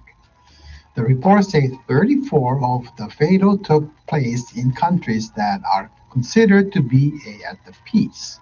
Mexico reported to have 8 deaths, the highest number. They include reporters who were trying to cover connections between politicians and drug rings. So 4 were killed in India, and 1 was burned alive in his home after criticizing corrupt practice of the local officials. Reporters also say 42 journalists was knowingly targeted and deliberately murdered. They announced that 84% of the victims are sharp rose from the last year's 63%. It is also said that 387 journalists are currently detained in connection with their work, including 14 who were arrested in relation to their coverage of the coronavirus pandemic. Reporter Without Borders Secretary General Christophe Dirault said journalists was increasingly targeted when they investigate or cover sensitive subjects. He said, what is being attacked is the right to be informed, which is everyone's rights. さあ、これはですね、このマスコミとしては非常に気になるニュースです。今年、取材活動に関連して命を落とした報道関係者は、世界で50人に上り、3分の2以上が紛争地域以外での取材中に殺害されるなどしたことが分かりました。これはですね、フランスのパリに本部がある国際的なジャーナリストの団体、国境なき記者団が29日に発表した報告書で明らかになりました。それによりますと、今年1月から今月15日までに、取材活動に関連して死亡した報道関係者は世界で50人に上り、新型コロナウイルスの影響で、現場取材の機会が少なくなったにもかかわらず、亡くなった人の数は去年の53人からわずかに減っただけでした。このうち、紛争地域以外で死亡した人が34人、最も多い8人が死亡したメキシコでは、政治家と麻薬組織の関連について取材していた記者が相次いで遺体で見つかったほか、4人が死亡したインドでは、当局者の汚職について批判した記者が自宅で火をつけられ焼死したということです。さらに全体の 84% にあたる42人が意図的に殺害されたとみられ、その割合は去年の 63% に比べて大幅に増えたということです。また新型コロナウイルスの感染をめぐる報道で逮捕された14人を含む387人の報道関係者が現在も拘束されているとしています。国境なき記者団のクリストフ・ドロワール事務局長は、繊細なテーマを調査、取材するジャーナリストが命を狙われる危険性が高い、攻撃されているのは誰もが持っている知る権利だと懸念を示しています。では、コロナウイルスの人数いきましょう。はい。Okay, we're going to report on the California coronavirus cases. So case has reached, as I can't even read this, 2,230,934 cases is up by 34,974. Death is went up to 24,987, up by 442 cases. Moving on to Japan's coronavirus cases. Cases reach as 231,935, and it's up rose by 3,841. Recovered is 186 and 946. Okay, go ahead. And then death is now also at 3,456, rose by 59%. さあ、カリフォルニアのコロナウイルスのケースがですね、34,974人増えて、223,934人ですね。そして亡くなった方が442人増えて 24,987 人。日本はと言いますと、感染者数が 3,841 人増えて 231,935 人。そのうちですね、回復している方が 186,946 人いらっしゃいます。亡くなった方、昨日1日で59人増えて 3,456 人となりました。確かに書き込みの中にね、今あります。越後のゆうりさん。ね、ある意味紛争地域の取材より怖いと。確かにね、メキシコでの麻薬カルテルの取材とかは命がけだと思います。川崎のやすさんも怖いですねというふうに書いてあります。以上ニュースお伝えしました。 CM を挟んで今日は何の日です。毎週金曜日午後8時から8時10分までお届けしている Weirds Around the Globe DJ の高橋理恵です。お気に入りの古くて新しい音楽などをジャンルレスにボーダレスに DJ クリスとともにフリートークを交えてお届けしています。So stay tuned.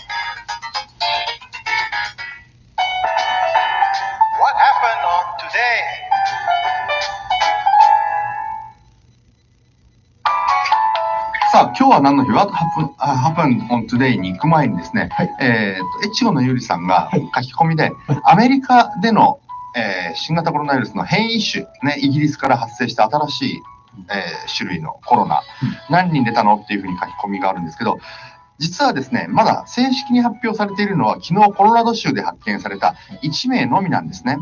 1名のみなんです。ただし、もうすでに、これ FDA が発表した CDC が言っていましたけど、アメリカ疾病対策センターがね、先週言ったけど、もう実はもう結構広がってしまっているのではないか、ただまだ確認が取れていないというふうに言っていました。昨日、アメリカでは発見されたコロラドでのまだ1人のみが変異種感染というふうに発表されています。さあ、では、今日は何の日？まずはじゃあサムさんからお願いします。Okay, what happened today on December 30th? So, back in 1922, the Union of Soviet Socialist Republics is formed. Following the 1917 revolution, the four socialist republics were established on the territory of the former empire, the Russian and the Transcaucasian Soviet Federated Socialist Republic and Ukrainian of the Belarusian Soviet Socialist Republic on December 30th, 1922, they constitute the republic established the USSR. ソビエト連邦ができた日なんですね。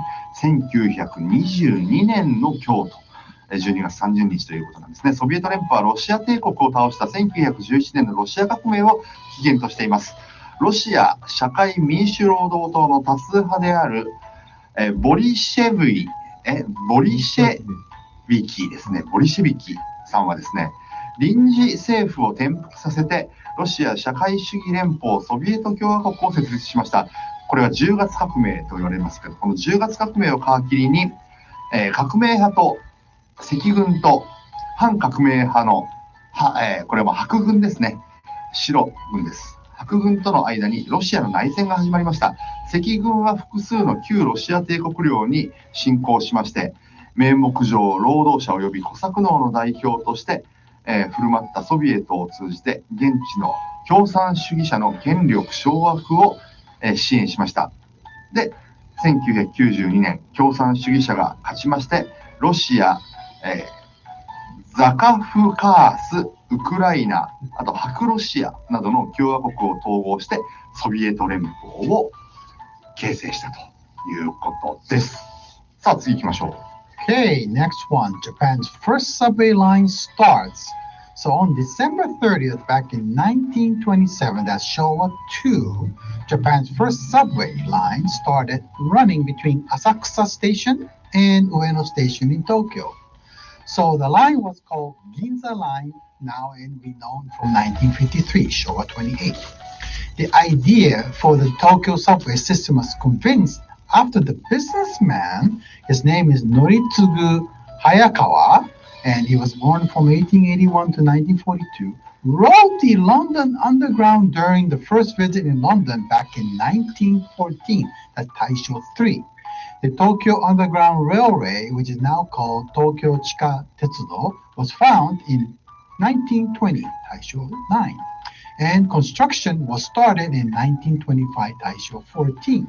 So on December 30th, 1927, the first section connecting Ueno and Asakusa was opened. The line was extended to Kanda on November 21st, 1931, which is Showa 6. Initially, guess look at this, the passenger had often to wait as long as 2 hours to ride the incredible popular subway. So Tokyo Underground Railway became part of the Teitok Rapid Transit Authority in July 1941, which was back in Showa 16. さあ、1927年の今日、日本初の地下鉄、これね、完熟トマトさんも地下鉄記念日、今日そうだよなんて書いてくださってますけど、上野浅草間ですね、現在の東京メトロ銀座線が開通したんですね。できた当時、これは2時間待ちだった。乗るのに2時間待ったということでした。でも、これ電車に詳しい方はね、にお聞きしたいんですけど、銀座線って割と狭いっすよね、中が。って僕の勝手なイメージなんですよ。昔のまんまかもしれない。なんか銀座線の車両はなんかちっちゃい気がするんですよね。銀座線となんか丸の内線赤いやつね。あれなんか狭い気がするんですよね。で、銀座線はカーブが多い。いや、でもどうですか、サムさん。東京の地下鉄ってものすごいと思いません？あれよ、本当みんなね、間違えずに乗れるなって。ね、アプリないと絶対無理。僕もでもね、東京に住んでいた時は、間違えずにね、勝手に頭の中にこうマップが入ってましたけど、でも、僕、東京からもう山梨に引っ越した時ぐらいから、新たに路線が3つぐらいできてるんですよ。そうするともうわからない。ね、大変ですね、もうわからない。すごい技術だと思う。サムさん、大江戸線とか知ってます？知らない。山手線ぐらいしか知らないかもしれない。地下鉄じゃねえし、それ。地下鉄じゃないよね。いや、だから、オランダは地下鉄あるんですか？ないですね。アムステルダムは。多分、もしかして今はあるかもしれない。僕は知ってる当時はなかった。なんかアームトラックみたいに一本のこの長距離線が知らない。僕ね、ロサンゼルスで地下鉄ってまだ1回しか乗ったことないんですよ。ゴールドラインとか？ダウンタウンからハリウッドだからパープル。赤かパープルだね。に一回試しに乗ってみようと思って乗って、まあ僕には必要ないなって思って。いや、でも便利ですよ。僕のとこからね、リトル東京までたまにちょっと飲みに行くとき、しますね。アーケディア。アーケディアで乗れるんで。ゴールドです。ゴールド。で、何分ぐらいですか？いや、ちょっと時間かかりますね。30分か40分かな。でも飲みに行くんだったら。そうそう、いいですよ。ねいいですよね。そう。で、ちょうどね、飲み終わってね、1時間ぐらいふわっとしてたら電車乗るでしょ？ちょうどね、いい感じで車乗って帰れます。ちょうどいいですね。皆さん詳しいですね。川崎のやすさん。一番小さいのは、都営大江戸線。知らないでしょ？知らない。大江戸線。そして、ニック・アット・ナッシュビルさん。大江戸線は線路の幅が狭いから銀座線よりも圧迫感ある。そういうもんなんだ。ゆうりさん、銀座線は他の線よりレール幅が広い。新幹線と同じ幅。ってことは僕が感じているのは、銀座線じゃないんだな、狭いって感じするのは、多分大江戸線なんだな。皆さん物知り、ありがとうございます。さあ、では誕生日、ね、行きましょう。Okay, the birthday for December 30th. Guess what? This is Tiger Woods, the golfer. 1975. He's celebrating his 45 years old today. 今日45歳になりました。タイガー・ウッズ。ね。まだまだ活躍しそうですね。さあ、そして日本人もいますね。そうね。Next one is Natsumi Ogawa, the Japanese actress. 1962, she's celebrating her 58 years old today. いや、これね、サムさんがね、いくつかこう選んでくれるんですよ。今日のね、この誕生日の人とか。小川夏美が出てきたところはね、渋いなって思いましたね。浜ちゃんの奥さんですよね。小川夏美さん。はい。58歳になられました。おめでとうございます。さあ、では、曲いきましょう。はい。Today's first song we're going to play. Okay, this is very appropriate. Back in USSR by Beatles.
こ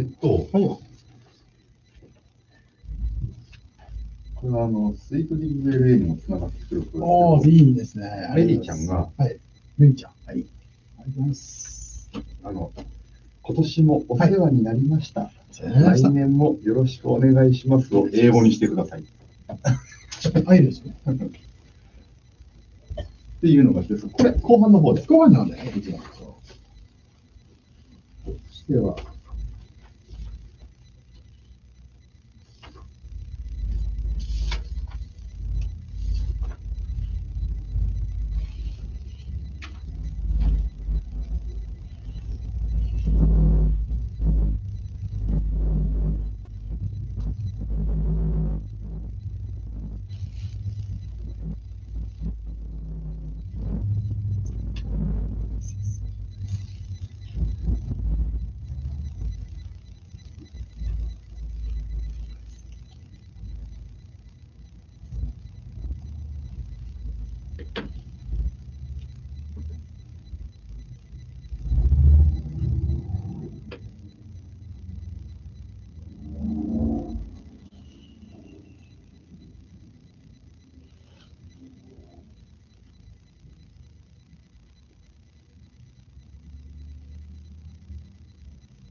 さあ、メッセージ紹介していきますね。はい。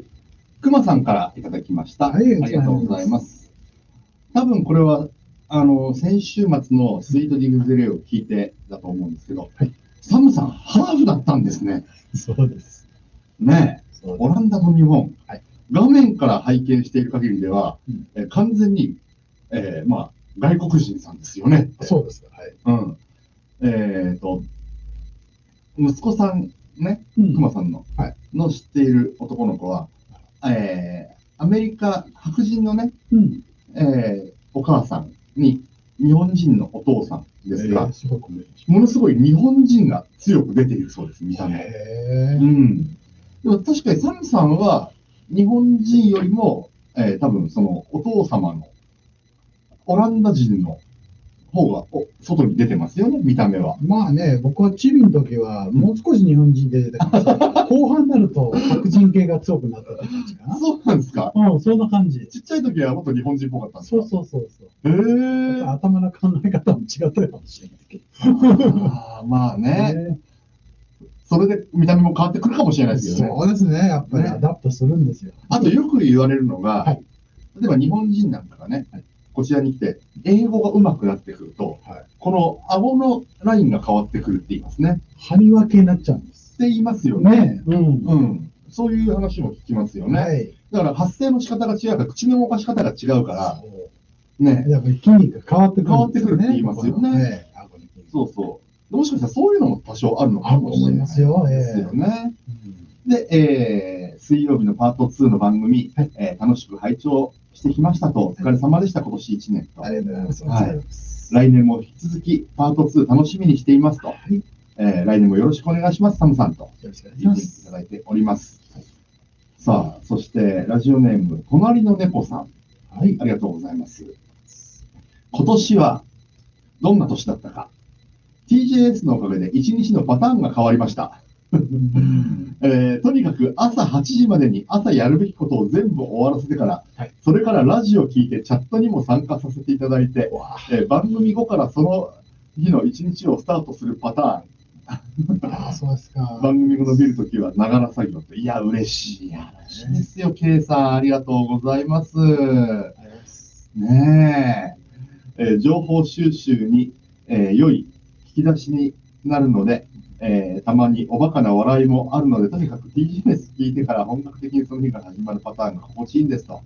今年も1年ありがとうございました。来年も聞きますので、ガンガン頑張ってくださいというふうに、いただいております。いや、嬉しいメッセージじゃないですかね。こうやってね、チャット、1年前だとこのチャットの盛り上がりってあまり想像がつかなかったわけです。本当に。ね、ご存知の方も多いと思いますけどね。そう。だから、私としては、この1年間で、本当にこんなにチャットも皆さんしてくれるようになって、そして、やっぱりその、ね、ゆうりさん含め、まあ、かんともさんもそうですけど、ね、日本で聞いてくださってる FM 富士のリスナーの皆さんも参加してくれるようになったというのがすごく嬉しいですよね。まあ、それも、ひとえに、5月ぐらいでしたっけね、山川真紀さんがスイートデューズ LA に出てくださった、あれがきっかけにはなっているということなのでね、ツイッターの中にも書き込みがありましたけど、足向けて寝れないねと。はい、足向ける、どっちが日本だっけなって思いながら見ておりますけどね。本当にこうやって、で、チャットでね、皆さんとこうやってやり取りすることで、すごい近くなりましたね。なりましたね。確かになりましたね。って思いませんか？思います。ね、すごい近いなというふうに思います。で、さっきからね、書き込み、せっかくこの時間ね、ちょっと時間があるので、書き込み読んでいきたいと思うんですけど、はい、最近東京って、去年行ったのかな？サムさんは。行きました、はい。地下鉄も乗られました？乗りました、はい。でもやっぱアプリで見ながら。アプリ見ながら、やって。はい、ですよね。うん。ニック・アトナッシュルさんが、はい、先ほどの都営大江戸線は他の路線よりも深いところを掘ったと。まあ、新しくできたから下に掘るしかないですよね。そうね。うん。コストを下げるために車両の幅を狭くしたそうなんですって。へえ。そうなんだ。で、川崎のやつさん、大江戸線の六本木駅って地下40メートルくらいにホームがあったようなんて、すごいな。怖いね。で、マフィンちゃん、大江戸線だけでなく、実家の近くに駅ができた南北線ね。うん、南北線も、そう、よろしくって。で、カオルさん、新宿西口で、大江戸線に乗るのに、楽下まで潜るって。エスカレーターだよね、絶対。そうそう。エスカレーターが長いのね。あれはすごいなって思いますよね。確かに。大江戸線、朝のラッシュ時に乗ると、ねえ、匂いと狭さでめまいになる。確かに匂いありますね。ね、そうですよね。副都心線ね、そうかそうか、マフィンちゃん。ね、本当でも、世界に誇る地下鉄ですよ。そうですよ。ですよね。でも方がロンドン行かなかったらなかったかもしれないってことですね。そういうことですよ。さっきね、教えてくれた、この早川徳次さん。はい。ですよね。ねえ。すごいことですよね。当時その時、ロンドンに行けるっていうのもすごいことですよね。そう思いますよ。早川徳次さんって、今、ふと思ったんですけど、はい、地下鉄王ですよね、いわゆる。いや、徳次。もう、これはもう有名な方ですよね。ですよね、もちろん。この方って、はい、どうでしょう。そう、シャープの創業者ですよ。それもあるんだ。うん。そう。なんか知ってるなと思った。そういう方ですよ。そうですか。はい。すごいですよね。何でもやっちゃってんだ。電車になってる。ね。シャーペンを発明したりとかね。すごい方でございます。はい。ちょっと話がそれましたが、はい。はい。皆さんメッセージまだまだお待ちしております。はい。あと、サムさんに聞きたいこととかもね、はい。ぜひ、お送りください。さあ、では、スポーツニュースに行きたいと思います。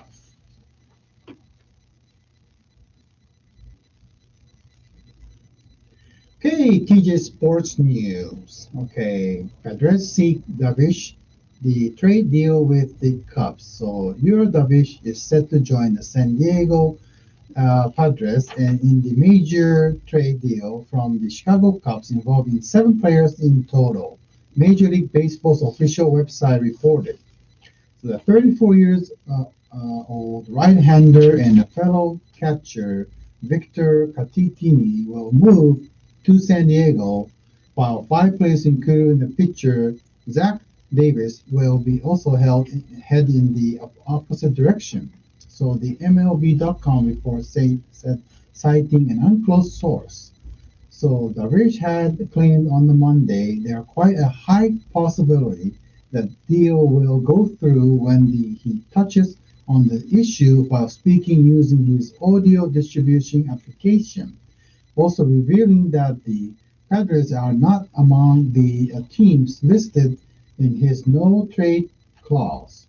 In his third year with the Cubs, Darvish went to 8-3 and led them in the National League in the wins with the 2.0 errors and then, the 93 strikeouts in the 12 starts.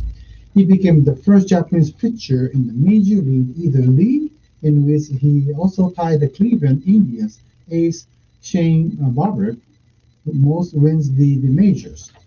In the 60-game regular seasons, truncated from the usual 162 games due to the coronavirus pandemic, Darvish finished second in the CY Young voting for the NL. So the honor to award the annual to the most outstanding pitcher in the league.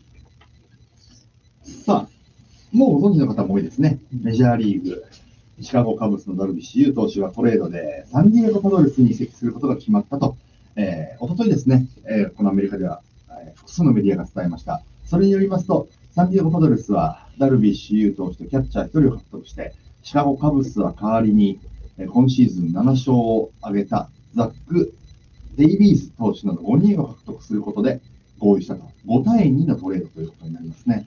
ダルビッシュ投手は60試合の、今シーズンね、短縮のシーズンでしたが、8勝を挙げて、日本選手初の最多勝に輝いて、サイ・ヤング賞の投票でも2位に入るなど、もうこのシカゴカブスのエースとして活躍しました。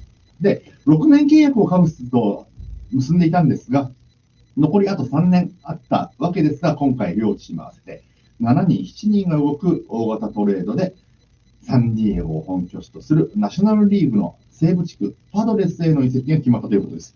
これ楽しみですね。ナショナルリーグといえば、ドジャースもね、ナショナルリーグですので、同じ西地区、ドジャース対パドレスの戦い、結構シーズン中あるので、ダルビッシュ投手投げる姿が見られるんじゃないかなと思いますし、結構、LA もダルビッシュ投手、うろつくっていう話がありますので、もしかしたら合うかもしれませんね。はい、楽しみでございます。さあ、もう一個行きましょう。Okay, Osaka, and let's see, Lewandowski named the AIPS Best Athlete of the 2020. Japanese tennis star Naomi Osaka and Polish soccer striker Robert Lewandowski have been named the Best Athlete of 2020 by the International Sports Press Association, AIPS, with the Bayern Munich for the best team of the 2020. The organizer announced on Tuesday. The awards are from the result of the poll by the AIPS, where the panel of the 422 journalists from the 116 countries and region voted for the champions of the 2020. It is the first time that Lewandowski and Osaka have won the prestigious occurrence, which attracts the votes from a vast network of professionals across the world annually. Lewandowski, 32, beat the Formula One driver Lewis Hamilton by the 74 points in the award later year, which saw him with the German league and a cup as top scorer of the bi-term jersey and lift the UEFA Championship lead trophy with the team to en route to being a Bundesliga player of the season, UEFA Men's Player of the Year, and the Best FIFA Men's Player. Naomi Osaka, 23 years old, won the U.S. Open with the first she caught the international fame after defeating Serena Williams in 2018. Serena was third in the vote after the Venezuela triple jumper and then Numero Rogers. さあ、国際スポーツ記者協会、これ AIPS というのがありますが、29日、2020年の最優秀選手を発表しました。女子ではテニスの大坂なおみ選手が選ばれたんですね。選出は116カ国422人のジャーナリストの投票によって決まりまして、この大坂選手が選ばれるのは初めてとなりました。大坂選手といえば全米オープンで3回目の四大大会制覇を成し遂げたほか、その全米オープンでは人種差別への抗議として、ラウンドごとに異なる被害者の名前が書かれたマスクを着用するなど、社会的不平等を訴える活動も注目を集めました。ちなみに男子ではサッカーのロベルト・レバンドフスキーさんが選ばれました。このレバンドフスキーさんの所属するドイツ一部ブンデスリーガのバイエルン・ミュンヘンが最優秀チームにも輝いたということです。さあ、そしてテニス好きの方にはちょっと悲しいニュースです。はい。Okay, BNP Paribas Open 2021 postponed. Organizers hope to hold the event later in the year. So BNP Paribas Open was the world's first major sporting event to cancel earlier this year due to the coronavirus. A professional tennis tournament is now the jeopardy of losing another year as the ongoing pandemic rages in California. Tournament officials announced Tuesday that 2021 BNP Paribas Open scheduled for March 8th to 21st at the Indian Wells Tennis Garden has been postponed. Organizers are hoping to get the event back onto the world tour scheduled later this year. Tournament is proactively working with the ATP and WTA tours as well as the sponsor BNP Paribas to confirm dates later in the year to hold events. Details will be released in the near future as plans are finalized, according to the statement released by the tournament. The decision was made after thorough consideration with the state and local health authorities and tournament owned by Larry Ellison. さあ、もうね、テニス好きの方は見に行かれたっていう方も多いと思うんですが、テニスのツアー大会、BNP パリバオープンの主催者は29日、新型コロナウイルスの影響を受けて、2021年3月に、インディアンウェルズですね、パームスプリングスの近くになりますね、インディアンウェルズで開催予定だった大会を延期すると発表しました。来年中には実施する方向だということです。この BNP パリバオープンといいますと、男女同時開催でともに4大大会に次ぐ格付けの大会なんですね。過去にはもちろん大坂なおみ選手、錦織圭選手なんかも、出ていたこの大会。実は今年は開幕直前に中止となっていたんですね。以上、スポーツニュースをお送りしました。さあ、では、感謝の気持ちを込めて、ちょっと曲を選んでみました。はい、曲紹介をお願いいたします。Okay, thank you. Bye. More say.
非常に懐かしいアラニス・モリセットの Thank you 感謝の気持ちを込めてお送りいたしました。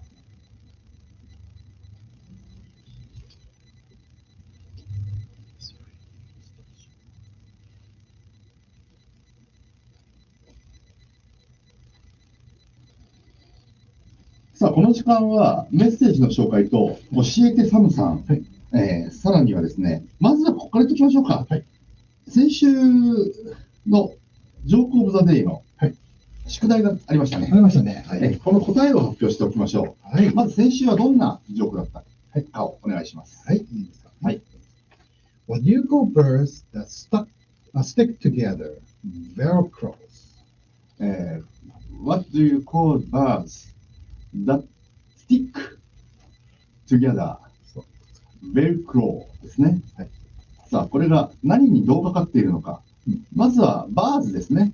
そうですね。これを、それとベルクロー。これがかかってるわけですね。まあ、製品がね、ベルクロって言って日本で何ですかっけ、マジックテープです。マジックテープね。で、そのベルクロで書き方を変えて、クローズっていうのはカラス。カラスですね。で、鳥がくっつく鳥は何だっていうジョークなんですよね、これ。そういうことですね。ヤスさんが、鳥のクローとサンダルなんかに使われているくっつく、マジックテープをかけたジョークだと思う。ということで正解でございますね。ヤスさんね、本当ちょっと腰が痛くなかったらどこかでね、一度お会いして、プレゼントをお渡ししたいなと思っていますので、ちょっとね、体の様子もあると思いますので、また連絡をお待ちしております。大丈夫になったら連絡くださいね。さあ、そしてね、教えてサムさんからいこうかな。お願いします。どこに書き込まれてたっけな、ファントマさんが、一言ポロッと書いてたんですけど、何かね、これを多分英語に変えてほしいっていうようなのがあったんですけど、先に、じゃあ、これ僕探しておきますんで、お願いします。メリーちゃんから来てます。おはようございます。おはようございます。新海さんはまた明日ですが、サムさん、今年もお世話になりました。来年もよろしくお願いします。と言いつつ、これを英語でも言いたいとなると、どう言えばいいんでしょうか。挨拶を兼ねつつ教えてサムさん。わかりました。じゃあぜひトライします。じゃあ英語で、ラジオの関係者に直しますけども、Well, thank you very much in supporting for the 1 year. っていうのがお世話になりましたと。かっこいい。何ゆっくりゆっくりって。何Thank you for listening to the radio and your support for the year. もういつ覚えられないので次行ってください。で、来年はよろしくお願いいたしますっていうのは、I wish you a happy new year. または、それか。そう、have a good year っていう終わり方でもいいかと思います。かっこいい。I wish you a happy new year かっこいいですね。かっこいいですよ。You are happy new year. 良いお年を。で、まあ結局ね、願いがこもってるんで、いいかなと思って。そうですね。I wish you a happy new year. 先週でしたよね。スイートリブズ LA で、Have a good year という言い方もいいんじゃないのって言ったら、一部で結構、使われてますね。そうですか。よかったよかった。ね、そうなんですよね。そうか。I wish you a happy new year. 今年もお世話になりました。来年もよろしくお願いします。メリーちゃん、こんな感じでよろしいでしょうか。ありがとうございます。そしてね、完熟トマトさんが、英語で、あいつせこいやつだな。せこいな。せこい、わかんねえな、せこい。いや、気持ちわかるけど、ちゃんとした翻訳。なんだろう。じゃあ、それちょっと考えてみましょうか。考えてみましょう。せこいな。せこいね。なんだろう。ヒント欲しいな。なんだろう。ちょっと考えておきましょう。さあ、そしてですね、メッセージをご紹介しますね。まずは、とりあえず満月さんからいただきました。今日30日は今年最後の満月、ロングナイトムーンだそうです。今年最後の満月です。いろいろあった2020年、今年の中盤ぐらいからメールやチャットに参加させていただいて本当にありがたかったです。ラジオを聞かせていただいて、車の中で一人で大笑いしたり考えさせられたり、勉強になったり、CM の影響を受けて購入して良かったものもいっぱいあって、何より元気、パワーをもらってありがたかったですと。2020年最後の2日と2021年度の TGS のますますの繁栄と、スタッフのご活躍を、今日の満月に祈りますと。あと2日頑張ってと。はい、1月1日放送するんですか？放送しますよ。ね、はい、勝美さんも来るんで。はい。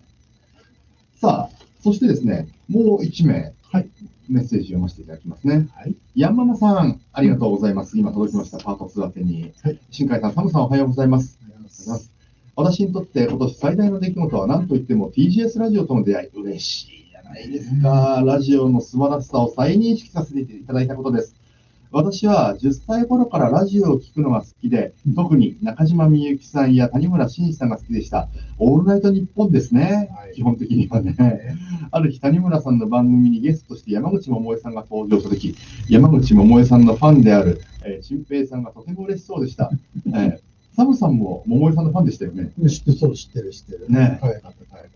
そして、いつも家族のような温かい雰囲気の TGS の番組が大好きです。これからも楽しみにしています。来年もよろしくお願いいたします。はい、もうね、またグッときちゃった、今。グッときちゃった。はい、ヤンママさん、本当にありがとうございます。そうなんですよね、家族みたいというふうに言ってくださって、非常に嬉しいんですよね、そういう表現をしていただくのが。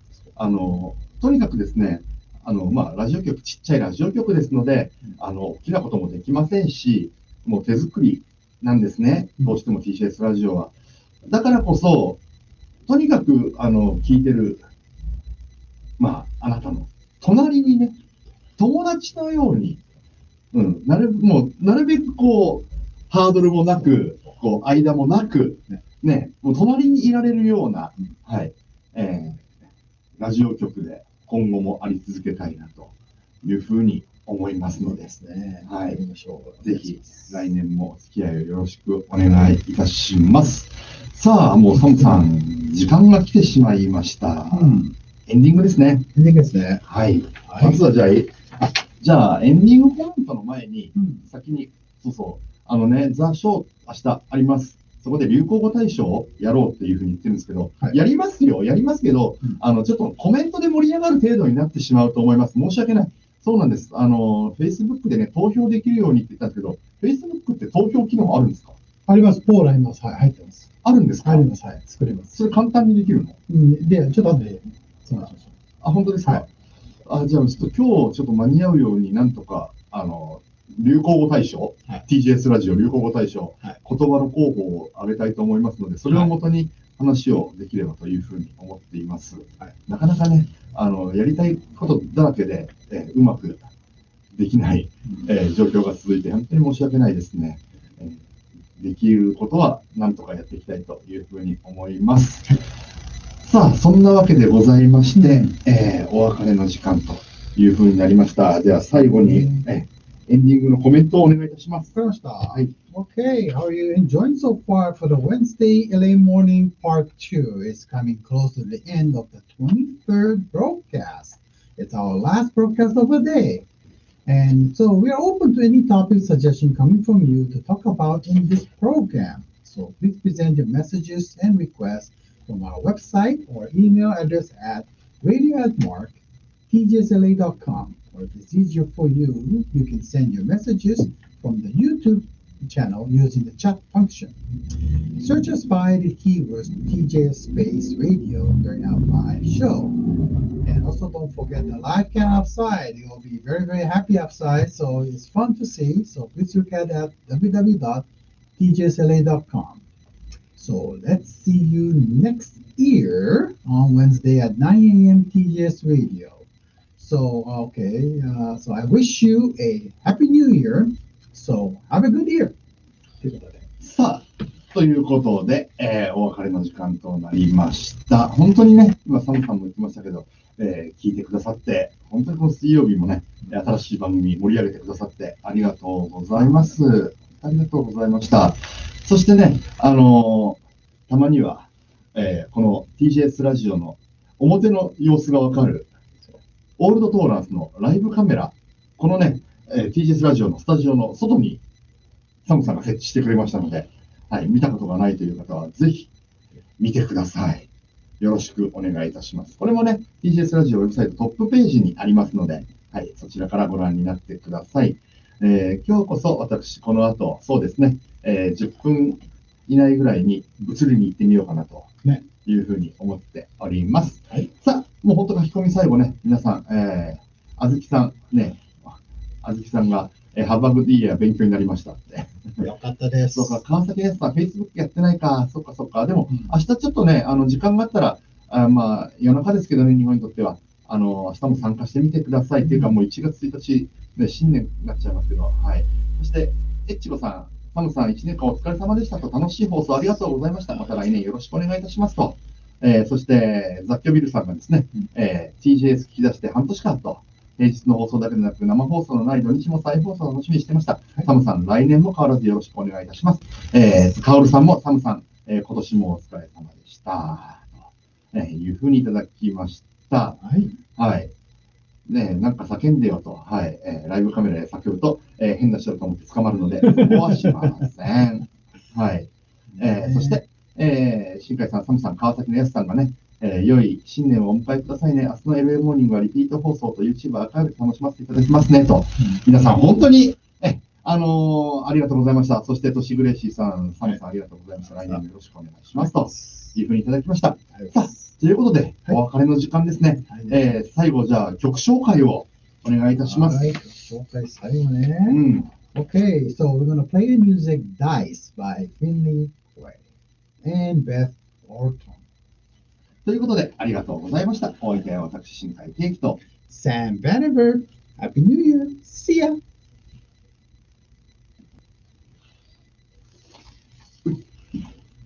お疲れ様です。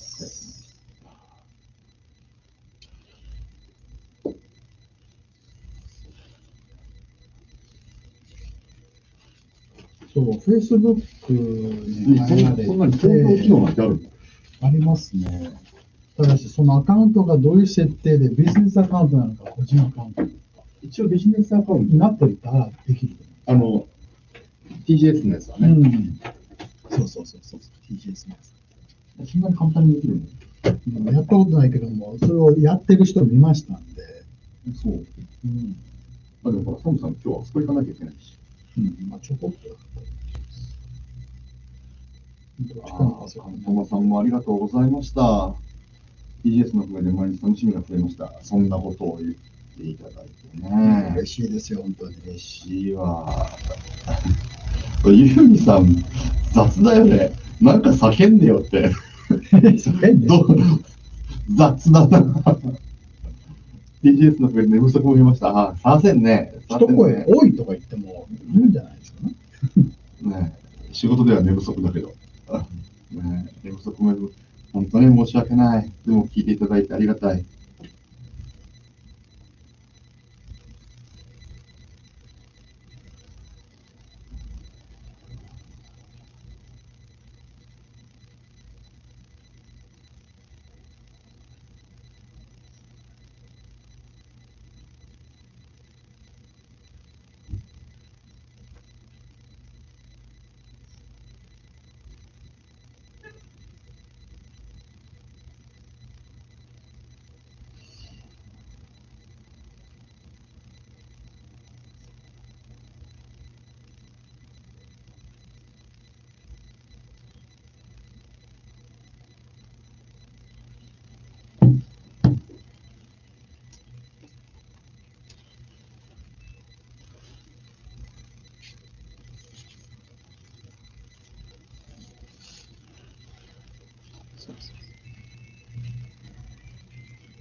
そう、雑音問題、僕、さっき YouTube 両方聞いてたんですけど、ラジオ出てなかったですね。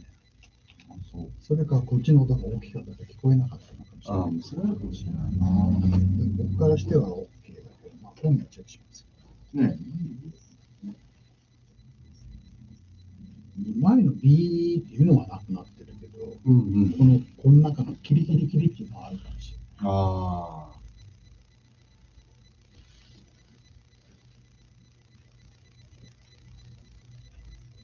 そうか。何なんだろうな。完全にカメラ変わってからですもんね。そうそう。今ね、このカメラ HD で綺麗にするけども、音がダメだったらね、意味ないんで。そうなんですよね。あ、ちょうど終わった。はい。はい、しっかり。素晴らしい。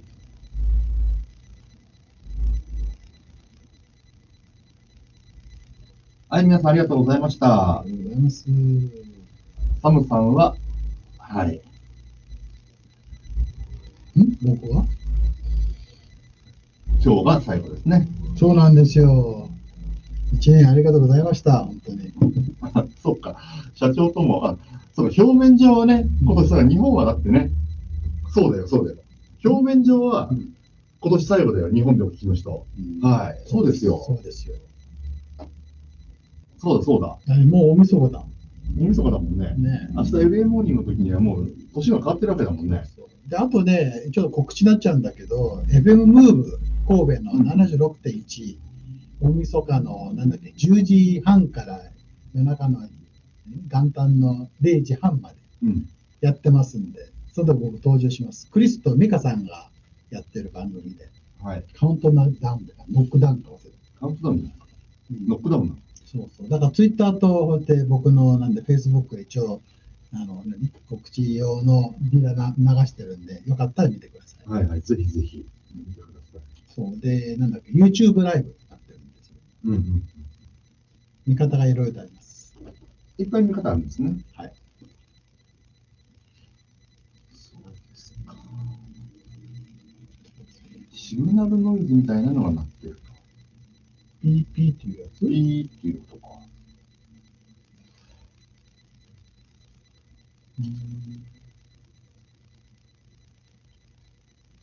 今はどうかな？そうそう。はい。じゃあ、日本でお聞きの方は、良いお年を。良いお年を。表面上良いお年を。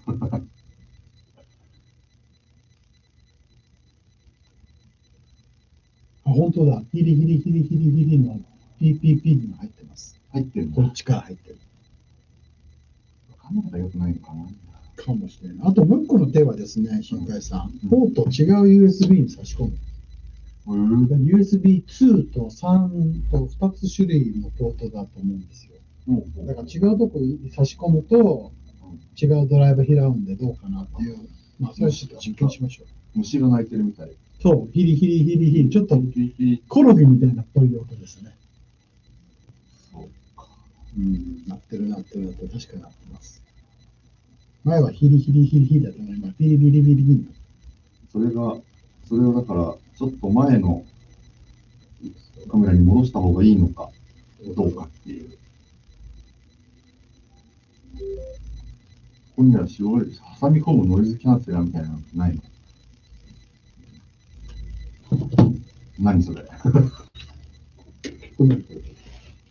スピーカー流してます。いや、それなしで、なしで。あ、本当だ。そのヒリヒリピリピリピリ、それです。本当だ、コオロギみたい。そう、コオロギみたいになってますね。はい。ありがとうございました。じゃあ、一旦切ります。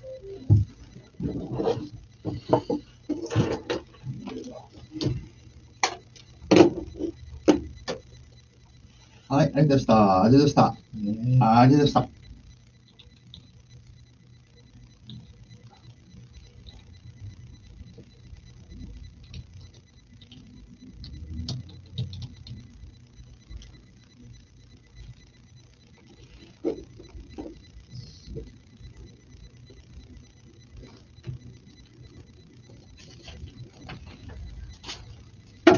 OK。See ya。切ります。どうも。良いお年を皆さんよろしく。皆さん、良いお年を。